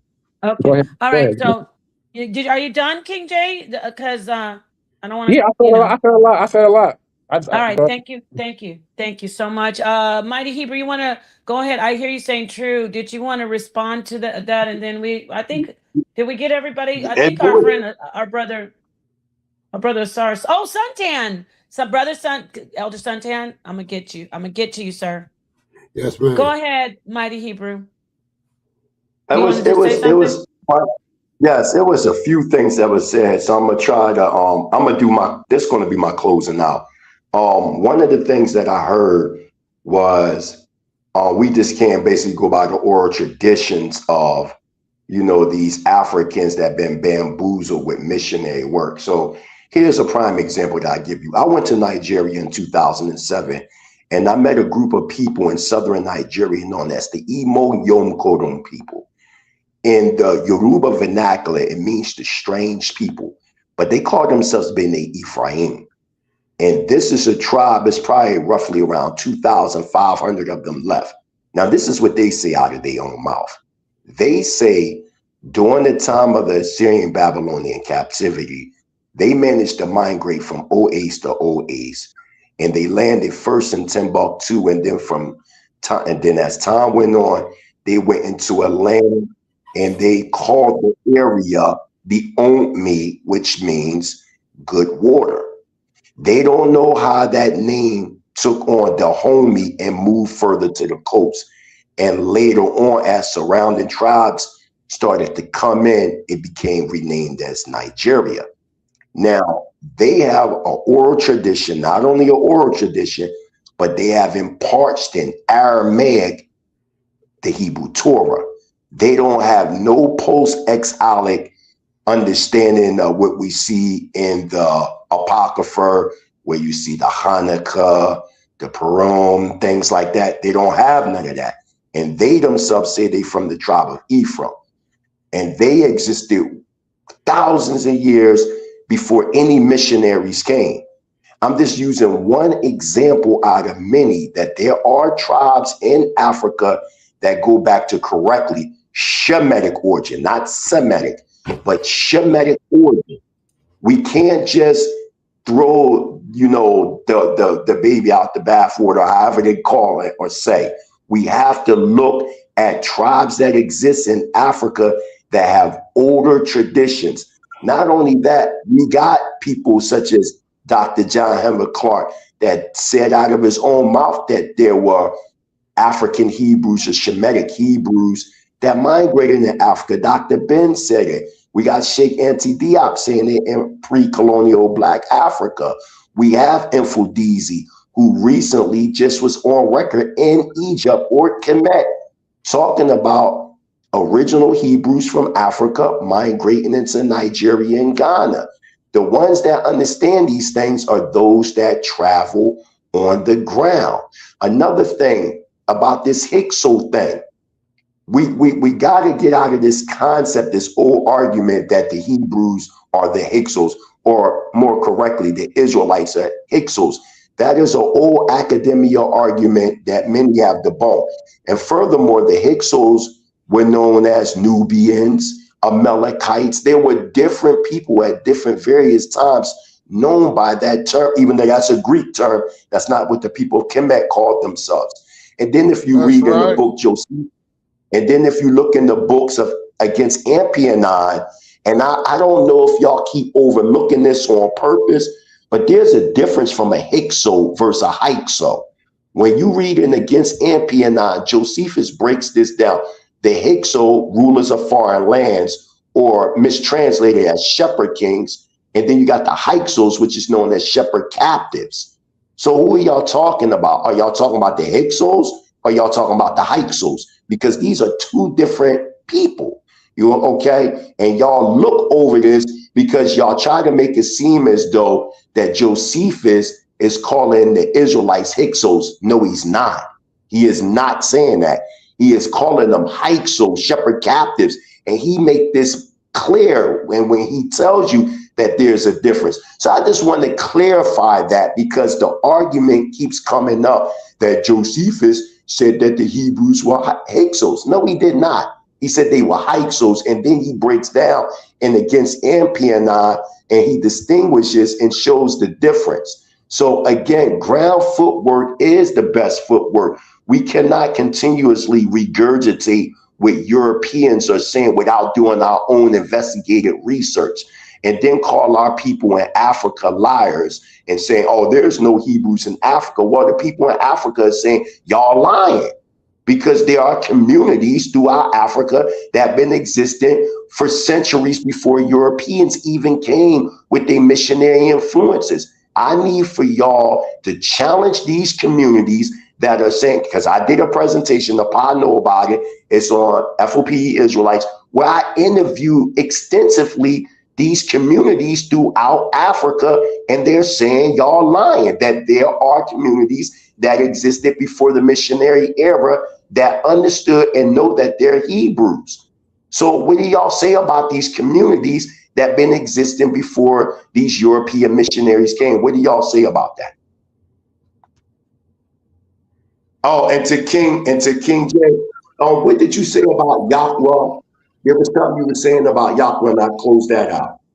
Yes, I was asking about Haya, Hove, and Yohe, in regards to the tetragram, and in those regards, and you know, alluding to the Nakuts and that sort of stuff. What he was basically saying is he wants to get together with you and do some studies on that, on the language and that. But go, if you could respond to him, and then I appreciate you being here, Mighty Hebrew. But I'm gonna move on after you. Okay, let's do this. Let's King James. King James, I'm gonna put in the back of the comment right now my direct phone number and WhatsApp me, and I'll talk to you directly. Okay. Awesome. And then don't forget, you're going to get in touch with us so you can do your show. And King J, you're always welcome to come in and sit down and talk to Prince Charlene Dean when he's on the panel. I see your hand up. Thank you, Mighty Hebrew. Thank you so much for coming in. Yes, I see your hand up, Ashe. I do want to get to Elder Suntan. And then, yes, I know Easy Bands. I'm going to let you, after everybody's gone around, I'm going to let you put your information up. So thank you for your patience. Thank everybody for your patience. God Energy, thank you for your patience. Ashe, what did you want to quickly respond to that? Yes, sir. You want to respond to the Elder Mighty Hebrew? Absolutely. So, you know, this ain't to have no debate with you, Mighty Hebrew, but it goes even deeper than just missionary influence. You have that Semitic influence, even far as like the Sabaeans who get they get that early Semitic influence. So they get this story, and once they get this story, and this happens in BCE time, way like you said, way before there's a European bringing any. I understand that, facts, but they still have this outside Semitic influence, and I will not disagree that some of those Semites did migrate into Africa, of course, but there are then African tribes who have been on the continent of Africa since their inception, but yet have adopted these stories and then switched their original Genesis story to fit a biblical narrative. And I can prove this. That's Can I ask you? But I want to make this clear so you'll understand. I'm saying that the original Shemites are Africans. Okay. You have some. African. The original Semites are Africans. The Semitic language diverged in Africa, then migrated out of Africa. My presentation talked about that. On a historical level, on a historical level, absolutely. But far as what your story is telling us, God energy. After Ashe talks, I'm going to let you be heard better. Go ahead, Ashe. On a historical level, common sense level, geographic level, absolutely. But once you get to talking about Abraham, and he sets off and he's in Mesopotamia and all of this stuff, now we have a whole different narrative in play. Why would that be? I just want to say this. Why would that be when Mesopotamia is northeastern Africa? You put Mesopotamia in Africa? Absolutely. I'm gonna just disagree with you there. We can agree to disagree. Watch this. I'm gonna show you something real quick before I go. When you go into Bereshit, Genesis chapter 2, verses 13 on down, it talks about the four riverheads. We got the Gihon and the Pison. All the historical evidence show that's the blue and white Nile. So the blue and white Nile we talking about starting from Uganda and Lake Victoria, which is 4,200 miles long, dropping into the Mediterranean to the great river Euphrates. You also go to Genesis chapter 15, 18, talking about the great river Egypt to the Euphrates. We talking about from East Africa to the so-called Middle East. And we know if you go into the land of Israel, which everybody knows this is what I do every 9 months. When you go to the land of Israel, you can go right to the African Edenic heritage tour that's ran by Sar Eliakim ben Yahuda, one of the doctors in Damona, Israel, northeastern Africa. Our people, and they take you on the tour and they take you right to the African tectonic plate. Israel sits on the African tectonic plate. And if you're talking about flora and fauna, which you know as the Negev Desert in Damona, Israel, it's nothing but an extension of the Sahara Desert. When you look at the animal life, the wildlife, if you look at the plant life, it's the same plant life as the Sahara Desert. All that is northeastern Africa. The term Middle East is fairly new. So when you say the term Middle East, it gets you out of the mind state that you're not talking about Africa, but you really are. You're just talking about the northeastern extension of Africa. And I ask you this question. But once you step out into... But once you step out into Mesopotamia... I'm asking you a question. Where's the Middle North? No, I'm asking you a question. I'm asking you a question. Respectfully, Mighty Hebrew, I never use Middle East in this conversation. So I know what you're trying to do and where you're going with that. That's why I didn't use the term Middle East. But what I do know is once you get to stepping into Mesopotamia, so that's now we're not having the argument of what's on the African plate and what's not on the African plate. Say it again. But them people that you see today are not the original inhabitants. Like for instance, when you talk about Abraham coming from out of Chaldea, I'm gonna throw you this one thing to you. What if I tell you? No, I ain't even gonna do that yet. I'm gonna keep that under the tub. But what I'm saying is, I understand the story of Abraham coming from out of Mesopotamia, and I hear too much noise. Can y'all mute your mics? And y'all say or. But I'm just going to give you this so you can look up. Look up a tribe known as the Yadavas. Go look up the Yadavas, and you're going to see that the ore that you might be referring to, it might be from the, the Indus Valley subcontinent. But I'm just going to leave that there for now. But what I'm telling you is Mesopotamia is a part of Northeastern Africa. The people that live there today are not the original inhabitants. And if you go to Iraq and you go look at the evidence, all you see in this images of black faces. You know what I'm saying? Before, when you start talking about the 4th century BCE, and even you go into Abraham 2166 BCE, these would be what you would consider Afro-Asiatic people. Just because, and I understand the mind state that the Euro Gentiles put us in. If you're talking about Iraq, you're not talking about Africa. But what I'm saying to the people, so everybody know, Iraq is a part of Africa. It's just a greater northeastern extension of Africa, and people from the continent of Africa been moving in and out of there before any Euro Gentiles existed. That is also a part of our land. And I'm here to tell y'all, we need to take that back. From East Africa to Northeastern Africa, that's our land. Hallelujah. Thank you so much, Mighty Hebrew. I do need King J. Sorry about that, Easy Bands. Thank you so much for your patience. Yes, it is getting late. So peace to you. He had to drop off. He wanted to present something. King J, let me let Suntan get in and close out, and then I will get to you. And then I want God Energy to just do his close out. I appreciate everybody being here because I know it's super late.